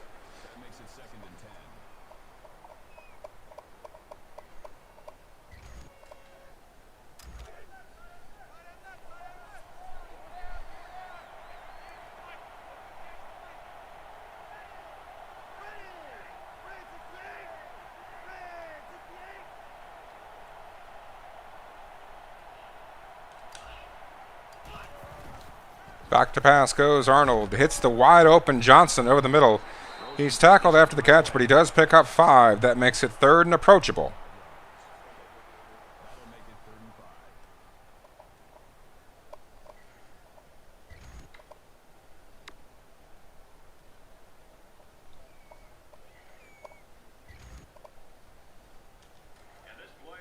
And this play is number 8 on the drive.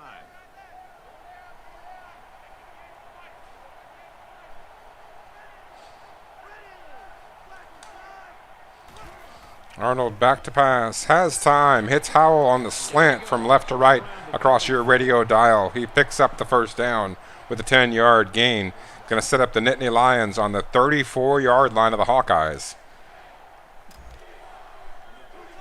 From the 34-yard line. 1st down. Twin tight ends. It's the eye tight. Looks like a 4-3 over for the Hawkeyes. To the left side goes Britt. He picks up 2. Running behind the left guard and the left tackle.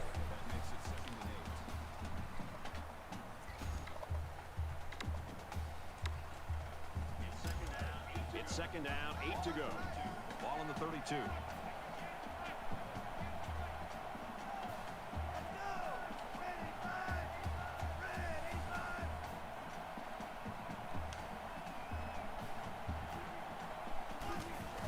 Johnson in motion, makes the catch, has to reach for it. That delays his spin.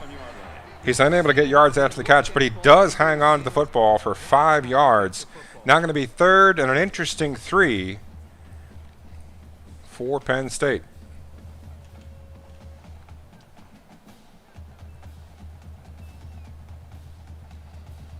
They are at the 27-yard line, so already near scoring range. They have the #1 candidate for the Lou Groza Award. Wally Holt, the kicker for Penn State, has been more than reliable this season so far.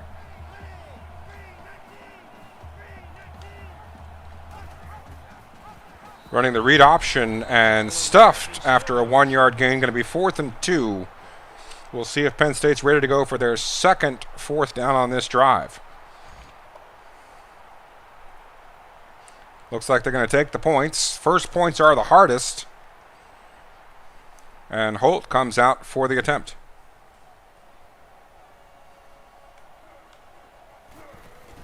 It's up and good. And Penn State gets their first points at the ball game. It's a 7-3 game here in the early going. What's happening in the ACC championship game.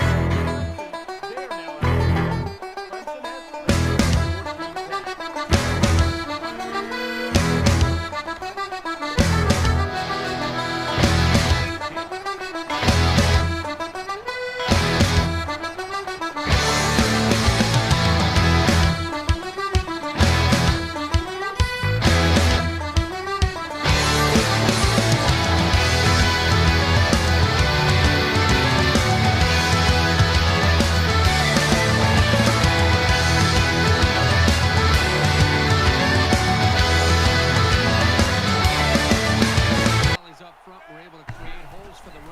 Iowa single back set barely gets the pass off to start their drive. That's Perkins' first incompletion of the day. Just the third play from scrimmage as Iowa scored on the second play of the ball game on the long 69-yard run. 2nd and 10. Ball on the 25. Iowa is up 4. Play action pass, and it's complete for the first down. Hines able to get across the marker for 12. Going to give a fresh set of downs to the Hawkeyes out at their 37-yard line.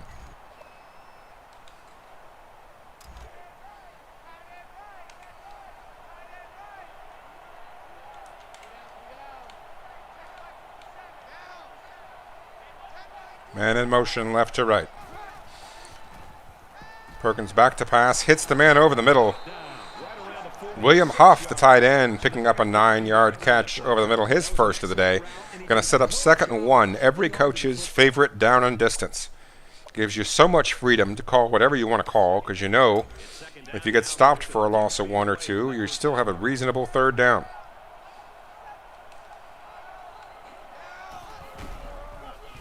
They run it to the left. There's a gang of tacklers there.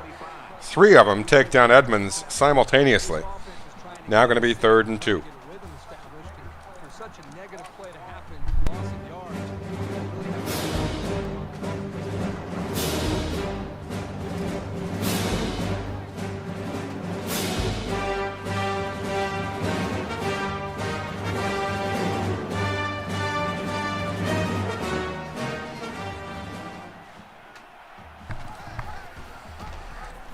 It's an option play, but it's a quarterback keeper, and it looks like he's just shy on the last play of the fourth quarter, or the last play of the first quarter. Now the second quarter, we'll see what Iowa does. My money's on a punt here in the early going. Going to be 4th and inches when we come back from this short break. They are going to punt from the 47-yard line. That's a win for the Penn State defense. It's a left-footed punter. You see the up back on the left side. It is, in fact, a punt. Catches it inside the 20. Unable to break the second tackle. Going to be down to the 14, but Penn State happy just to have the football.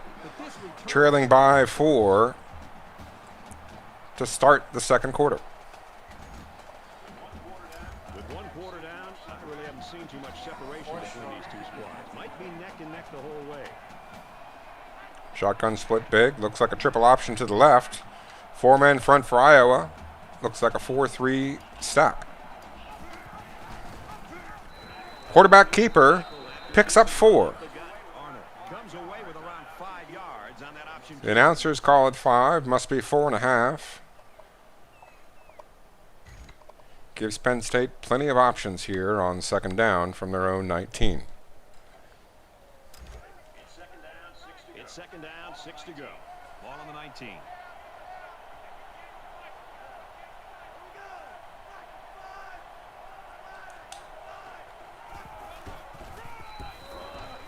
Run up the gut. Stopped after a gain of 4, but 4 it is. Going to set up third and just 1.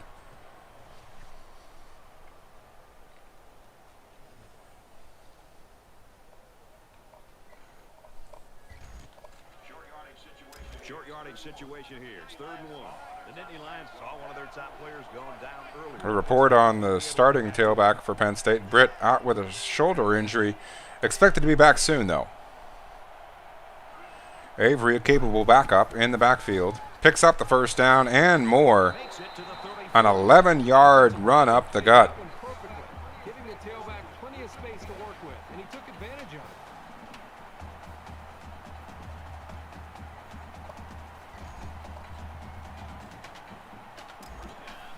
First down, 10 to go. Ball on the 34-yard line.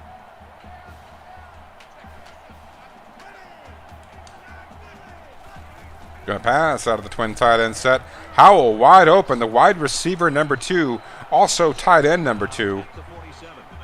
Next year's superstar, next year's wide receiver 1. He's played 2 seasons as the tight end 2 in Penn State's offense, as they had some difficulty recruiting enough tight ends for their liking. With some red shirts, they should be ready to go next year, but Howell asked to repeat his performance from last year and play that tight end 2 position. What he lacks in run blocking, he makes up for in getting open. He does it again here.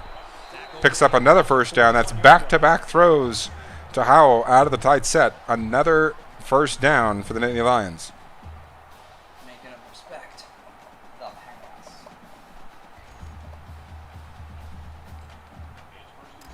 It's 1st and 10. 8 runs, 8 passes as Penn State tries to keep it balanced. Back to the shotgun split big.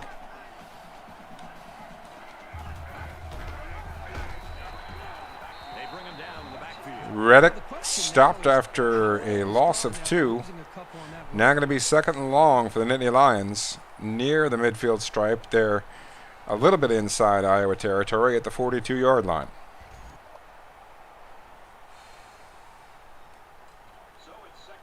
So it's 2nd and 12. Ball on the 42-yard line.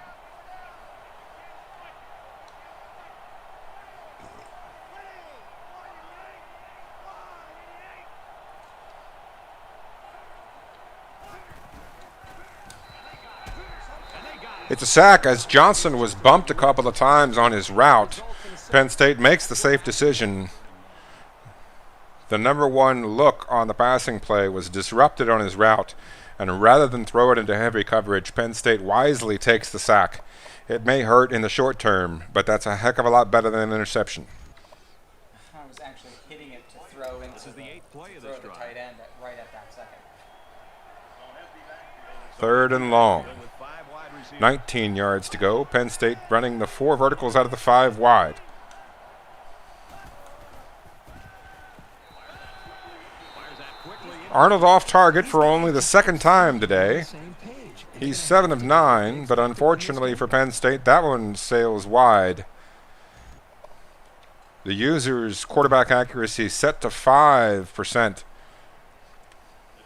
as we try to make CPU games as difficult as possible. We change all sorts of sliders to make sure that that is the case. There's nothing worse than an online dynasty where CPU games don't matter. If you're running an online dynasty and everybody always beats the CPU, you're not doing enough to keep those games interesting. There hasn't been too much daylight between these two teams. 1st and 10 now as Iowa takes over possession at their own 20 following the touchback. Iowa 4.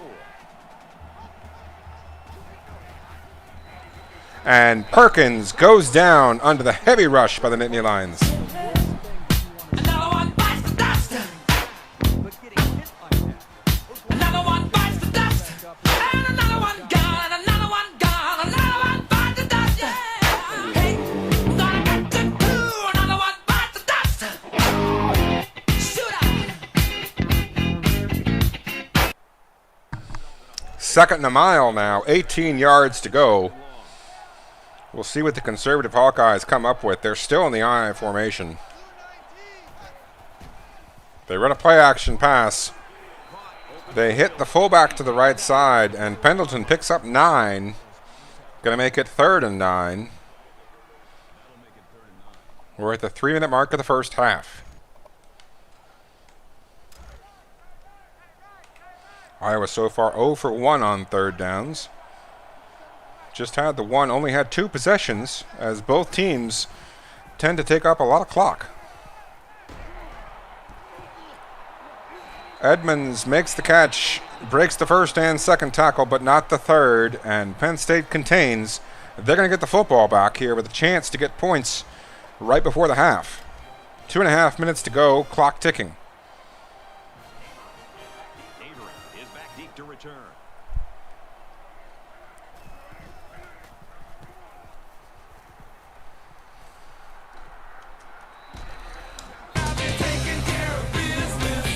The 3 and out by the Nittany Lions defense.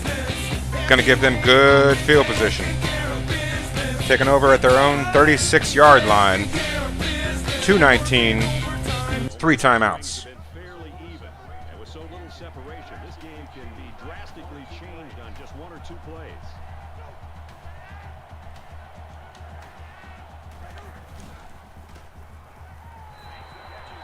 Caught by Henry, the freshman stud tight end. Completely jumped the run. Only the run was never there. It was just that misstep that allowed the completion. Arnold now 8 out of 10 for 71 yards as Henry, the 5-star tight end in his first year starting after redshirting as a 78 freshman, comes on and makes a huge play to get this drive started. They're already in Iowa territory. You see there the graphics, 7 first downs to 1 by Penn State. Just the one big run for the Hawkeyes on offense. Oh, fuck. That was incredibly off target. Off target, and Green makes the pick. Going to give a surge in momentum to the Hawkeyes. We'll see what they do. We'll see what they do with the ball here. A bad decision admitted by the coach himself. Bad decision, off target. And the Hawkeyes take over with the football on their own 34, 1:58 remaining in the half. From their own 34-yard Penn State's done a good job since the first drive. Iowa is up 4.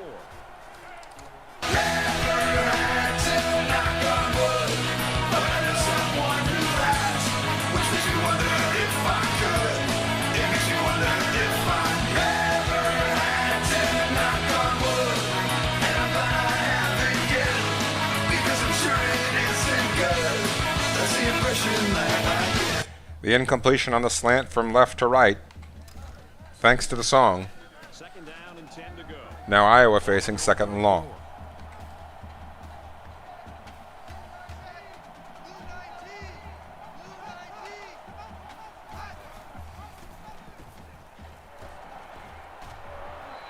Perkins hits Bush. Looks like tight end number 2. He only picks up 3. But 3rd and 7 is better than 3rd and 10. They're at their 37-yard line. We'll see what the Hawkeyes do. Ahead by 4.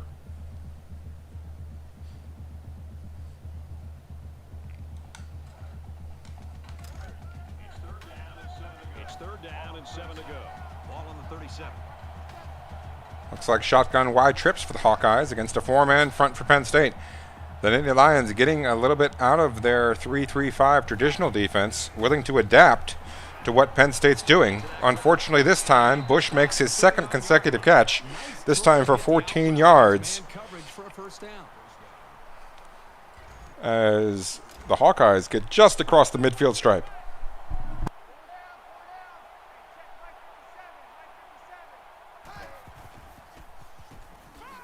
It falls incomplete. Incomplete pass, heavy coverage. John Riley makes the deflection. His first play of the day. Riley, of course, the leading candidate for the Jim Thorpe Award, given the nation's most outstanding defensive back. Second down, 10 yards to go. Ball on the 49. Iowa holds a 4-point lead. Perkins back to pass and throws it away under a heavy rush. Now going to be 3rd and long.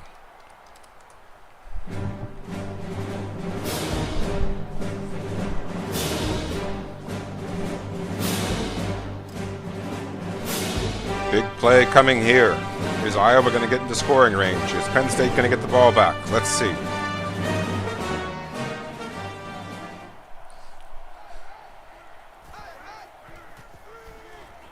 Quarterback throws the screen pass.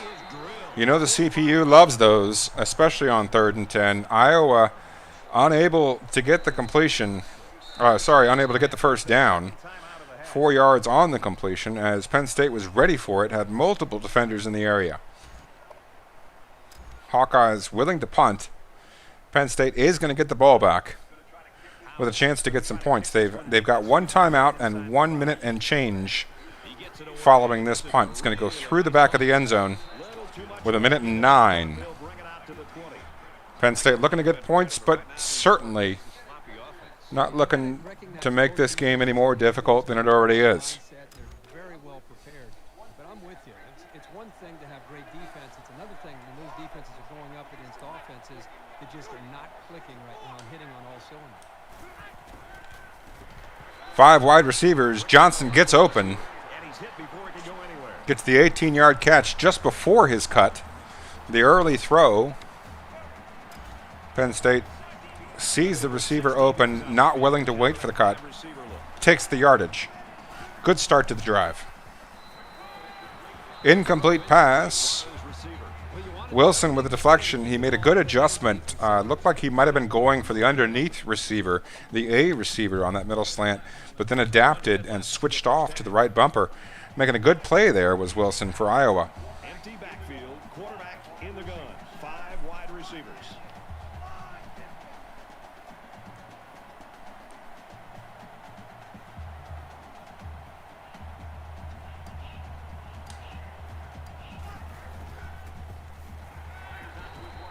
Caught by Johnson again, a 20-yard gain. He's got 38 yards on 2 out of the last 3 plays. Now less than a minute remaining. Penn State's going to go no huddle as they only have 1 timeout remaining. I'm going to keep the personnel on the field. Takes the middle slant, takes the free yards over the middle, turns nothing into something. A 3-yard gain becomes 11 thanks to a little bit of space and some heads-up play by Johnson. 1st and 10 now, 49 seconds left in the first half.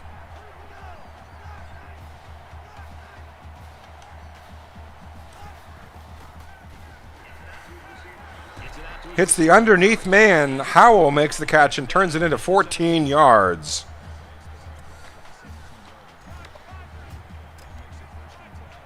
This conference championship game, a tight battle. Penn State now inside the 20.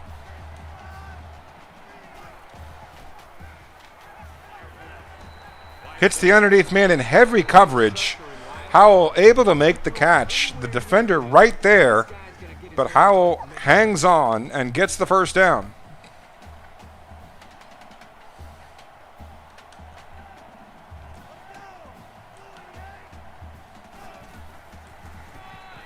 Arnold up the gut, tackled just before the end zone. Picks up 7. That gets into positive yards. 3 carries, 3 yards. We're there at the 1-inch line. Touchdown, Nittany Lions. They take the lead just before the half. Seconds to go.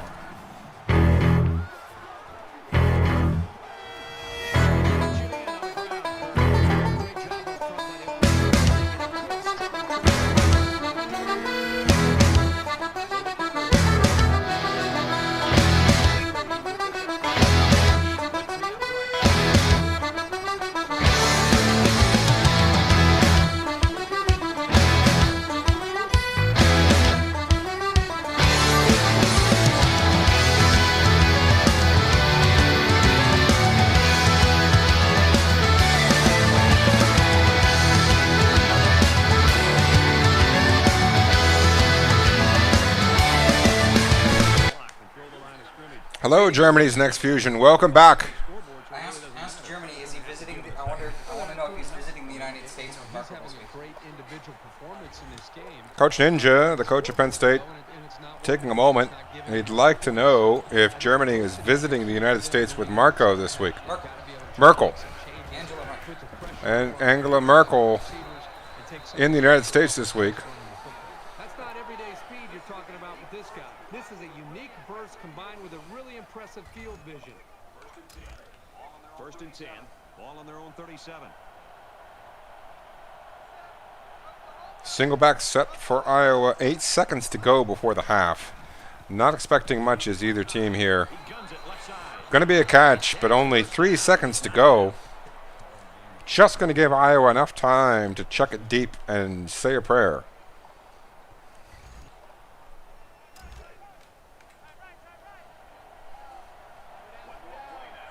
One more play now before we hit halftime, so they'll most likely throw one towards the end zone here.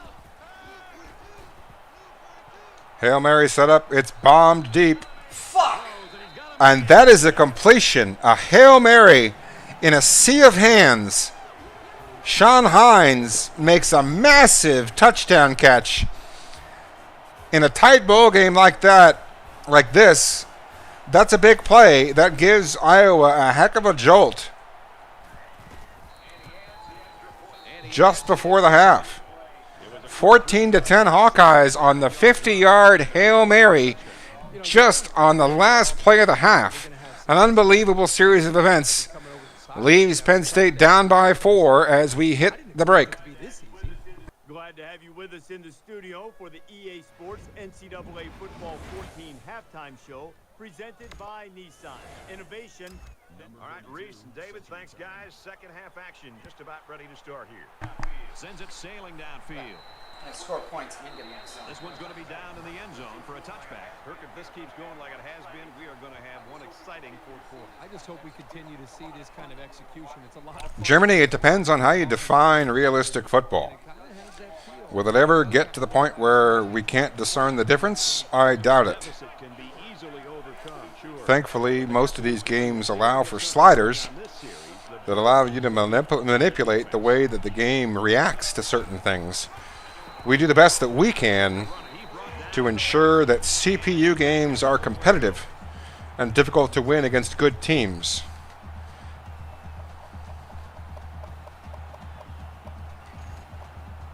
You see there the Hail Mary by Iowa. Massive play. Now Penn State facing 2nd and 10 to get this second half started. Arnold heated up. Makes the completion to Howell.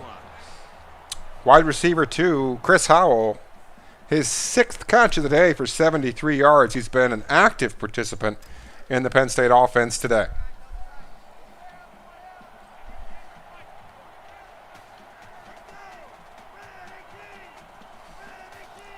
Shotgun split big. We've got twin tight ends and twin halfbacks facing off against a 4-man front for Iowa. Looks like a 4-3 stack for the Hawkeyes. Option to the left. Arnold on the keeper. Picks up 2. Going to be 2nd and 8. I didn't manage to get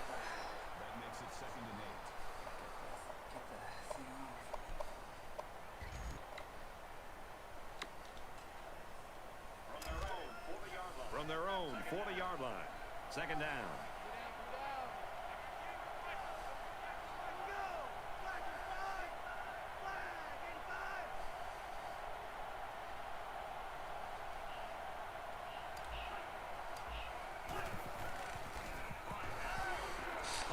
Almost sacked, but able to get the throw off is Arnold just in time.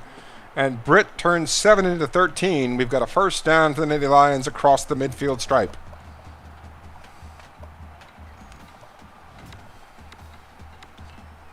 That Iowa defense in the backfield, just not quite quick enough. Penn State quick on the reactions.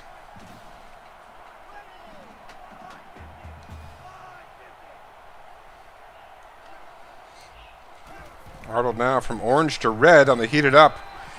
It's an incompletion to Howell looked like Iowa was ready for that play. Passing lanes like that, you could force a quarterback to make some poor decisions. Almost got themselves a turnover, too. It's 2nd and 10. Ball on the 47.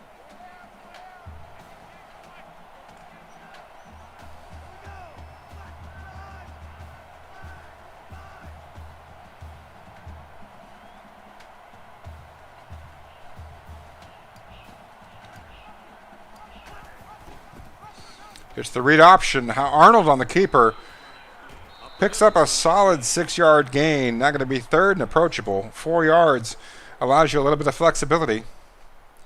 Penn State's been able to run the ball to a certain extent against this Iowa front that allows them the option to do so on 3rd and 4. So it's 3rd down now, and they're going to need about 4. Coming out with 5 wides. Check that, 4 wide receivers and a tight end. Looks like Penn State's going to go to the air here.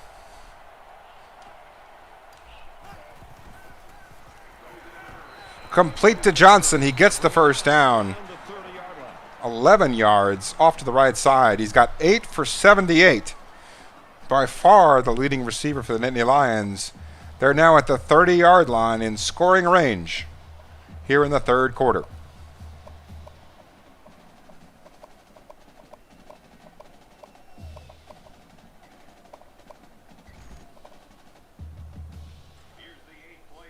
Here's the 8th play of the series. You see there, Arnold 16 for 21. For the most part, he's been quite good in the passing game. Twin tight ends, twin halfbacks, shotgun split big, facing off against a 4-3 over. They give up the gut to Avery. He gets the first down almost. They're going to call it 2nd and inches, but a 10-yard gain gives Penn State tons of options here. Very likely to call a play here that may set up something else down the road. 2nd and short, obviously a tool for coaches. Not a free down in terms of call whatever you want to get the first down, but a free down in terms of call whatever you want to set up something else further down the road. 2nd and short, a tool as Coach Ninja looks to put it to use.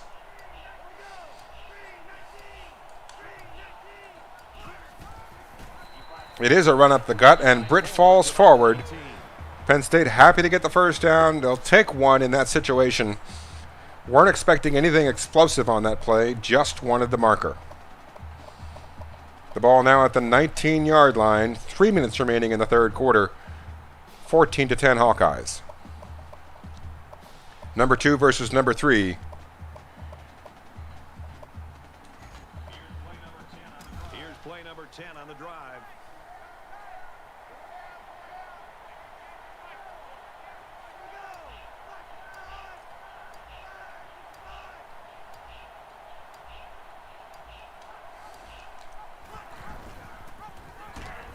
Two halfbacks. Britt breaks the tackle, gets the touchdown, and Penn State takes the lead here in the 3rd.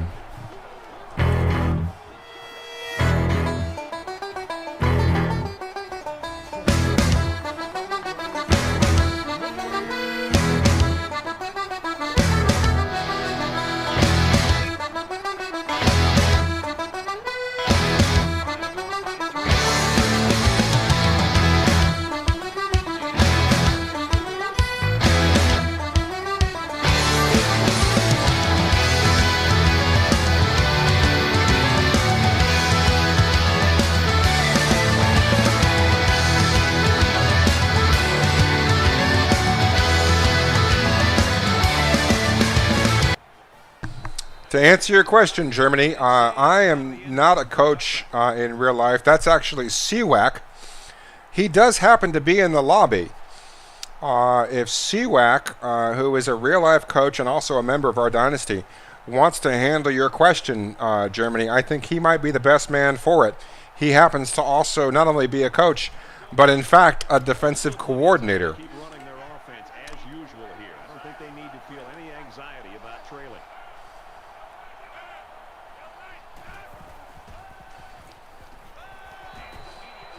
Perkins hits Hines on the curl. They're going to pick up 13, give him a fresh set of downs. Run through all their routes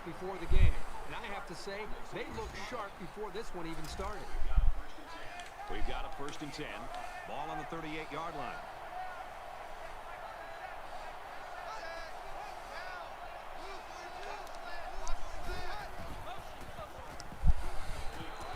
Out to the left side goes Pendleton. Picks up 0. 2nd and long for the Hawkeyes.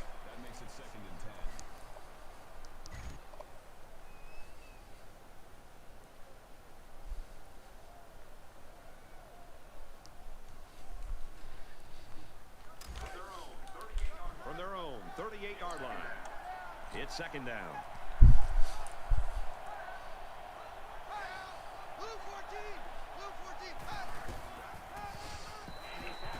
A run to the left. Edmonds unable to break the tackle.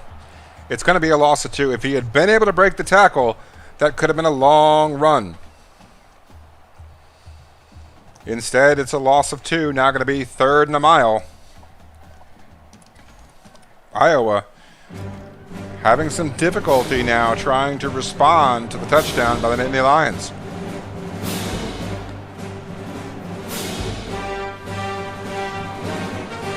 It's complete for a second and then dropped as Perkins' pass goes into coverage. Multiple defenders there for the Nittany Lions. They break the play up, and now Iowa forced to punt, trailing by 3 here late in the 3rd as Penn State looks to take control of this football game.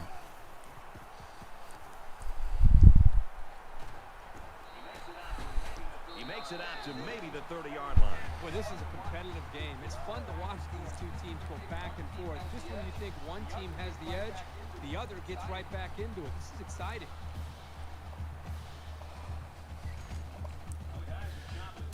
Germany, as a Redskins fan, I was disappointed to see the Bucks choose Vita Vea, 1 pick before the Redskins. Likely we're going to pick him, but I'm happy to get Deron Payne.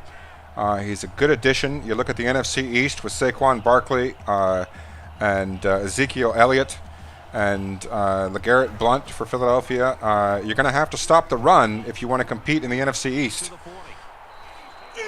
Big gain by Avery to the left side, a 31-yard gain, the biggest play of the day for the Nittany Lions to get this drive started. A great way to start the drive on the triple option to the left. Iowa not quite ready for the play, able to contain it less than a touchdown, but 31 yards, certainly not what they wanted. 1st and 10. Let's see if they can build off that great run. Tell him I'm astonished that the Patriots picked a running back in the 1st round.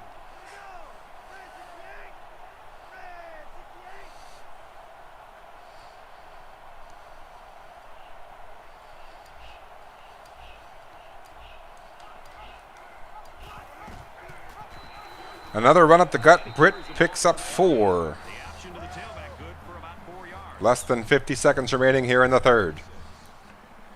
As far as Coach Ninja, he is a Patriots fan from the Boston area, and he is astonished they picked up a running back in the 1st round. Ball on the 35-yard line.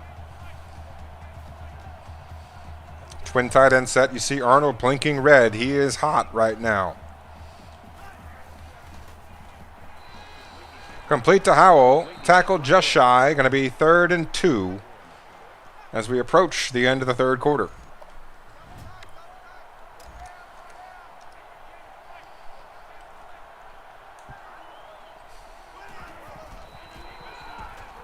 Stuffed up the gut. Gain of 0. Going to give Penn State an interesting decision here. I have a good inkling as to what they may do with a 3-point lead. 2 field goals may win this.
for the ball game. You'll take that most days. Well, a close game. They're behind here in the fourth quarter, but they've got a chance to take the lead.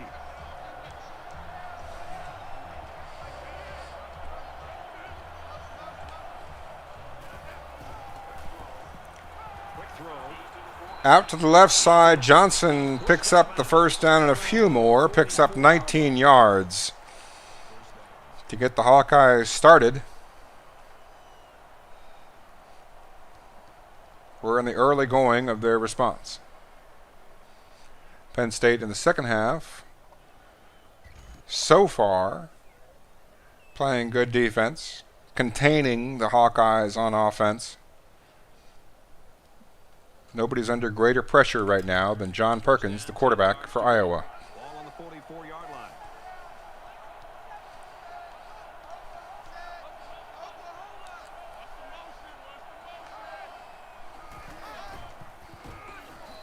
Run up the gut by Edmonds, tackled after a gain of 7. Now going to be 2nd and 3 with 6.5 remaining in the ball game.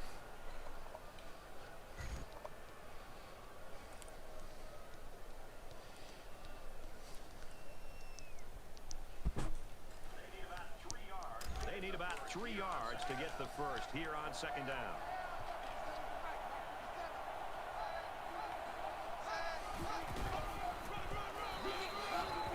Twin tight end set for Iowa. Edmonds picks up 1, now going to be 3rd and 1. Surprisingly, just Edmonds' 7th carry of the game. He took his 2nd carry of the game to the house for 70 yards. But since then, Iowa has not fed him the ball too much. Now, to be fair, Penn State's done an excellent job on defense, minimizing the Iowa drives, holding them to just a few plays. Iowa not having the opportunity, really, to get quite heated up on offense. First down there. That's Edmonds' 8th carry of the game. When they get this offense into third down, it's about really stepping up and somebody making a play. That time they were unable to do that.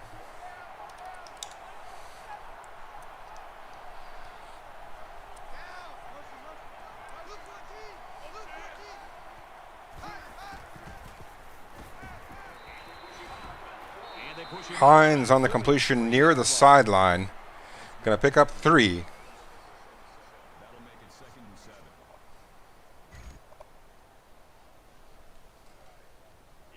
7.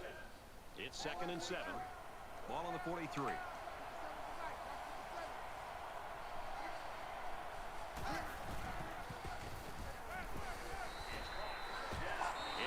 First down, great catch by Johnson. Keeps both feet in bounds, backing into the sideline. Just his 2nd catch of the day, but that was a big one.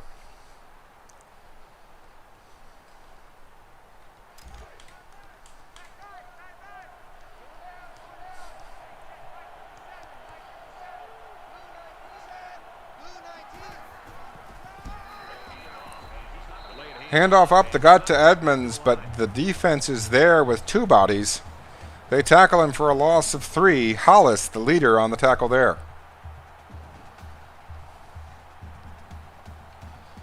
35-yard line. Iowa now facing 2nd and 13. So it's 2nd and 13. Ball on the 35.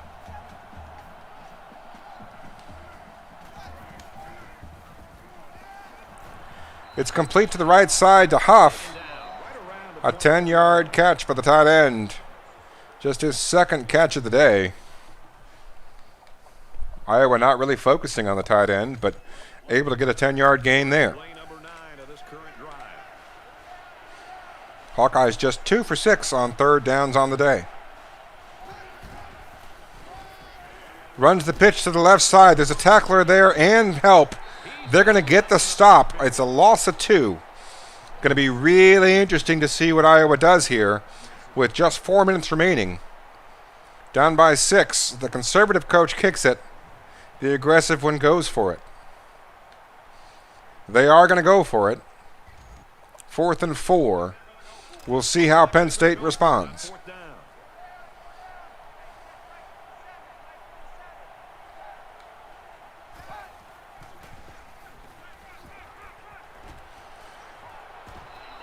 Caught unbelievably off the deflection, but it's not enough. Gardner makes a heck of a play, but now with 3:54 remaining, Penn State takes over ahead by 6. A few first downs End this one. might seal it. Penn State up 6.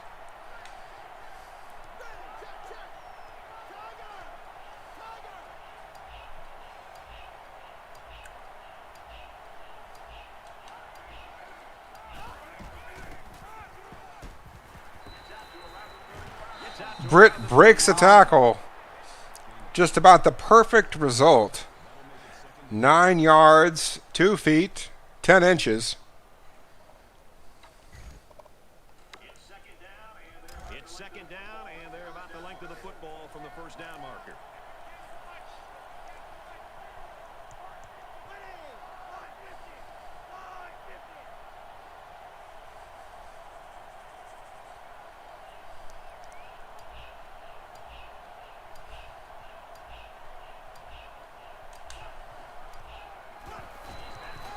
First down for the Nittany Lions as they're able to take some more time off the clock. Nothing too fancy here. The key is that the running back was able to convert the first down. They're out to the 35-yard line, but yard lines don't really matter at this point in the game.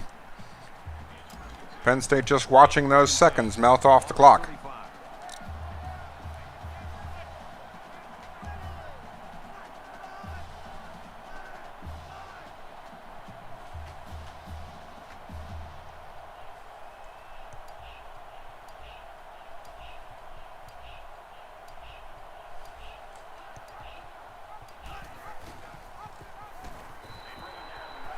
They bring him down in the backfield. Arnold for a loss of 2 on first down. Nittany Lions now facing second down and 12.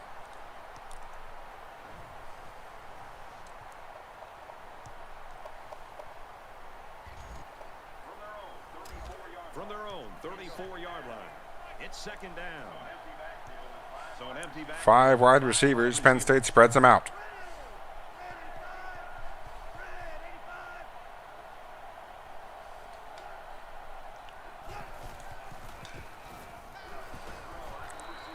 Caught by Johnson. Picks up 6.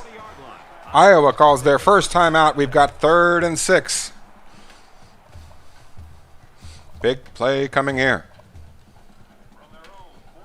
From their own 40-yard line. Third down. A little more than 2 minutes to go in the fourth quarter.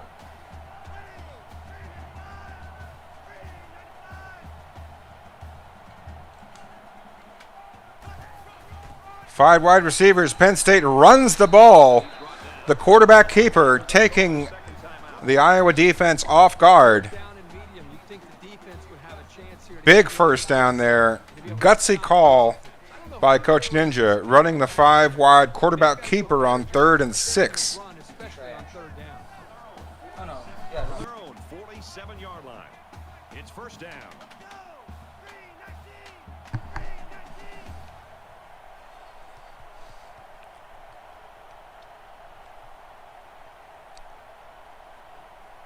Tick, tick, tick. Precious seconds melting off the clock.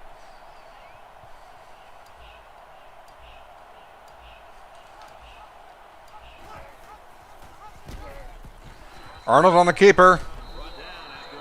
Stopped, stuffed, but not until he gets a 7-yard gain. Not going to be second and short. Less than 2 minutes remaining in the ball game.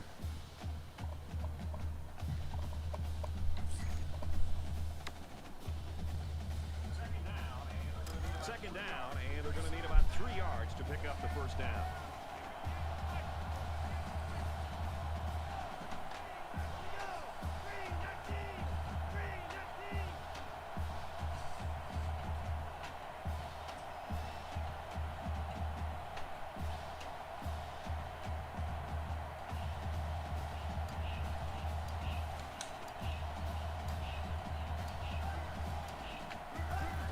Howell in motion, then comes back across. Britt gets stopped after 2, now just 3rd and 1. Penn State going to keep the same defensive formation on the field. but they are going to melt those seconds off the clock before they snap it.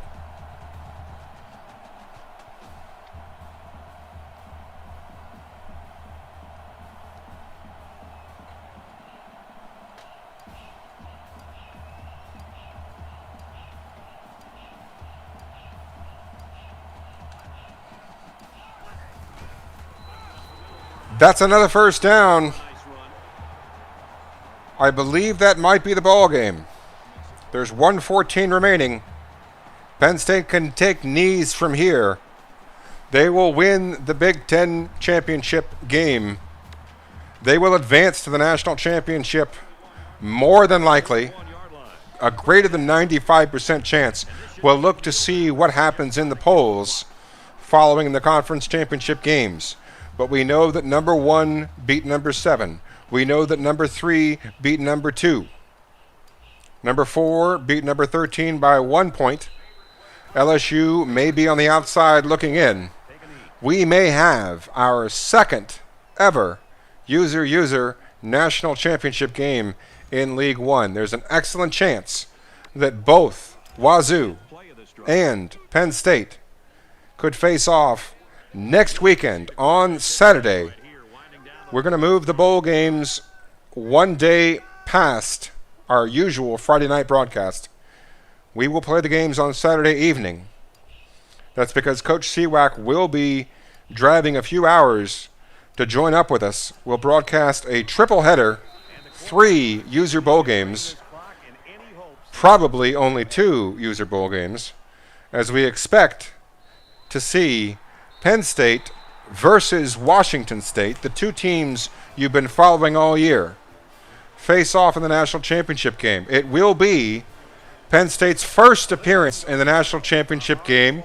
They suffered 2 losses this year to 2 users, but able to respond, able to rally in the second half of the season and win the Big Ten, win their second Big Ten championship since coming to Penn State, and their third Big Ten championship and their 6th conference championship during the duration of this dynasty. That is enough to earn them a ticket, to punch their ticket to the national championship game. An excellent performance by the Nittany Lions defense. Good coaching on the part of Coach Ninja. Played it close to the vest, but there was enough of a running game. I'm sure they were quite relieved at that. There was a lot of fear going into the game that Iowa would shut down the run, but there was enough of a running game for Penn State to keep them honest.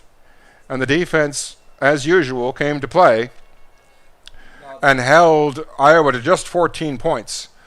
Stopped them on a couple of drives where Iowa could have scored, and really, barring the Hail Mary just before the half, limited Iowa to just the 1 scoring drive. An excellent performance by Penn State's defense, and enough on the ground for Penn State to be able to play their game and get out of here with a win. That's all they wanted. They'll take it by 1 or by 50.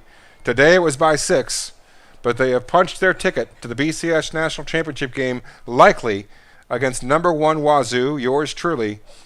These 2 teams will face off next Saturday, 8 days from now, to crown the national championship for Season 11 of League 1.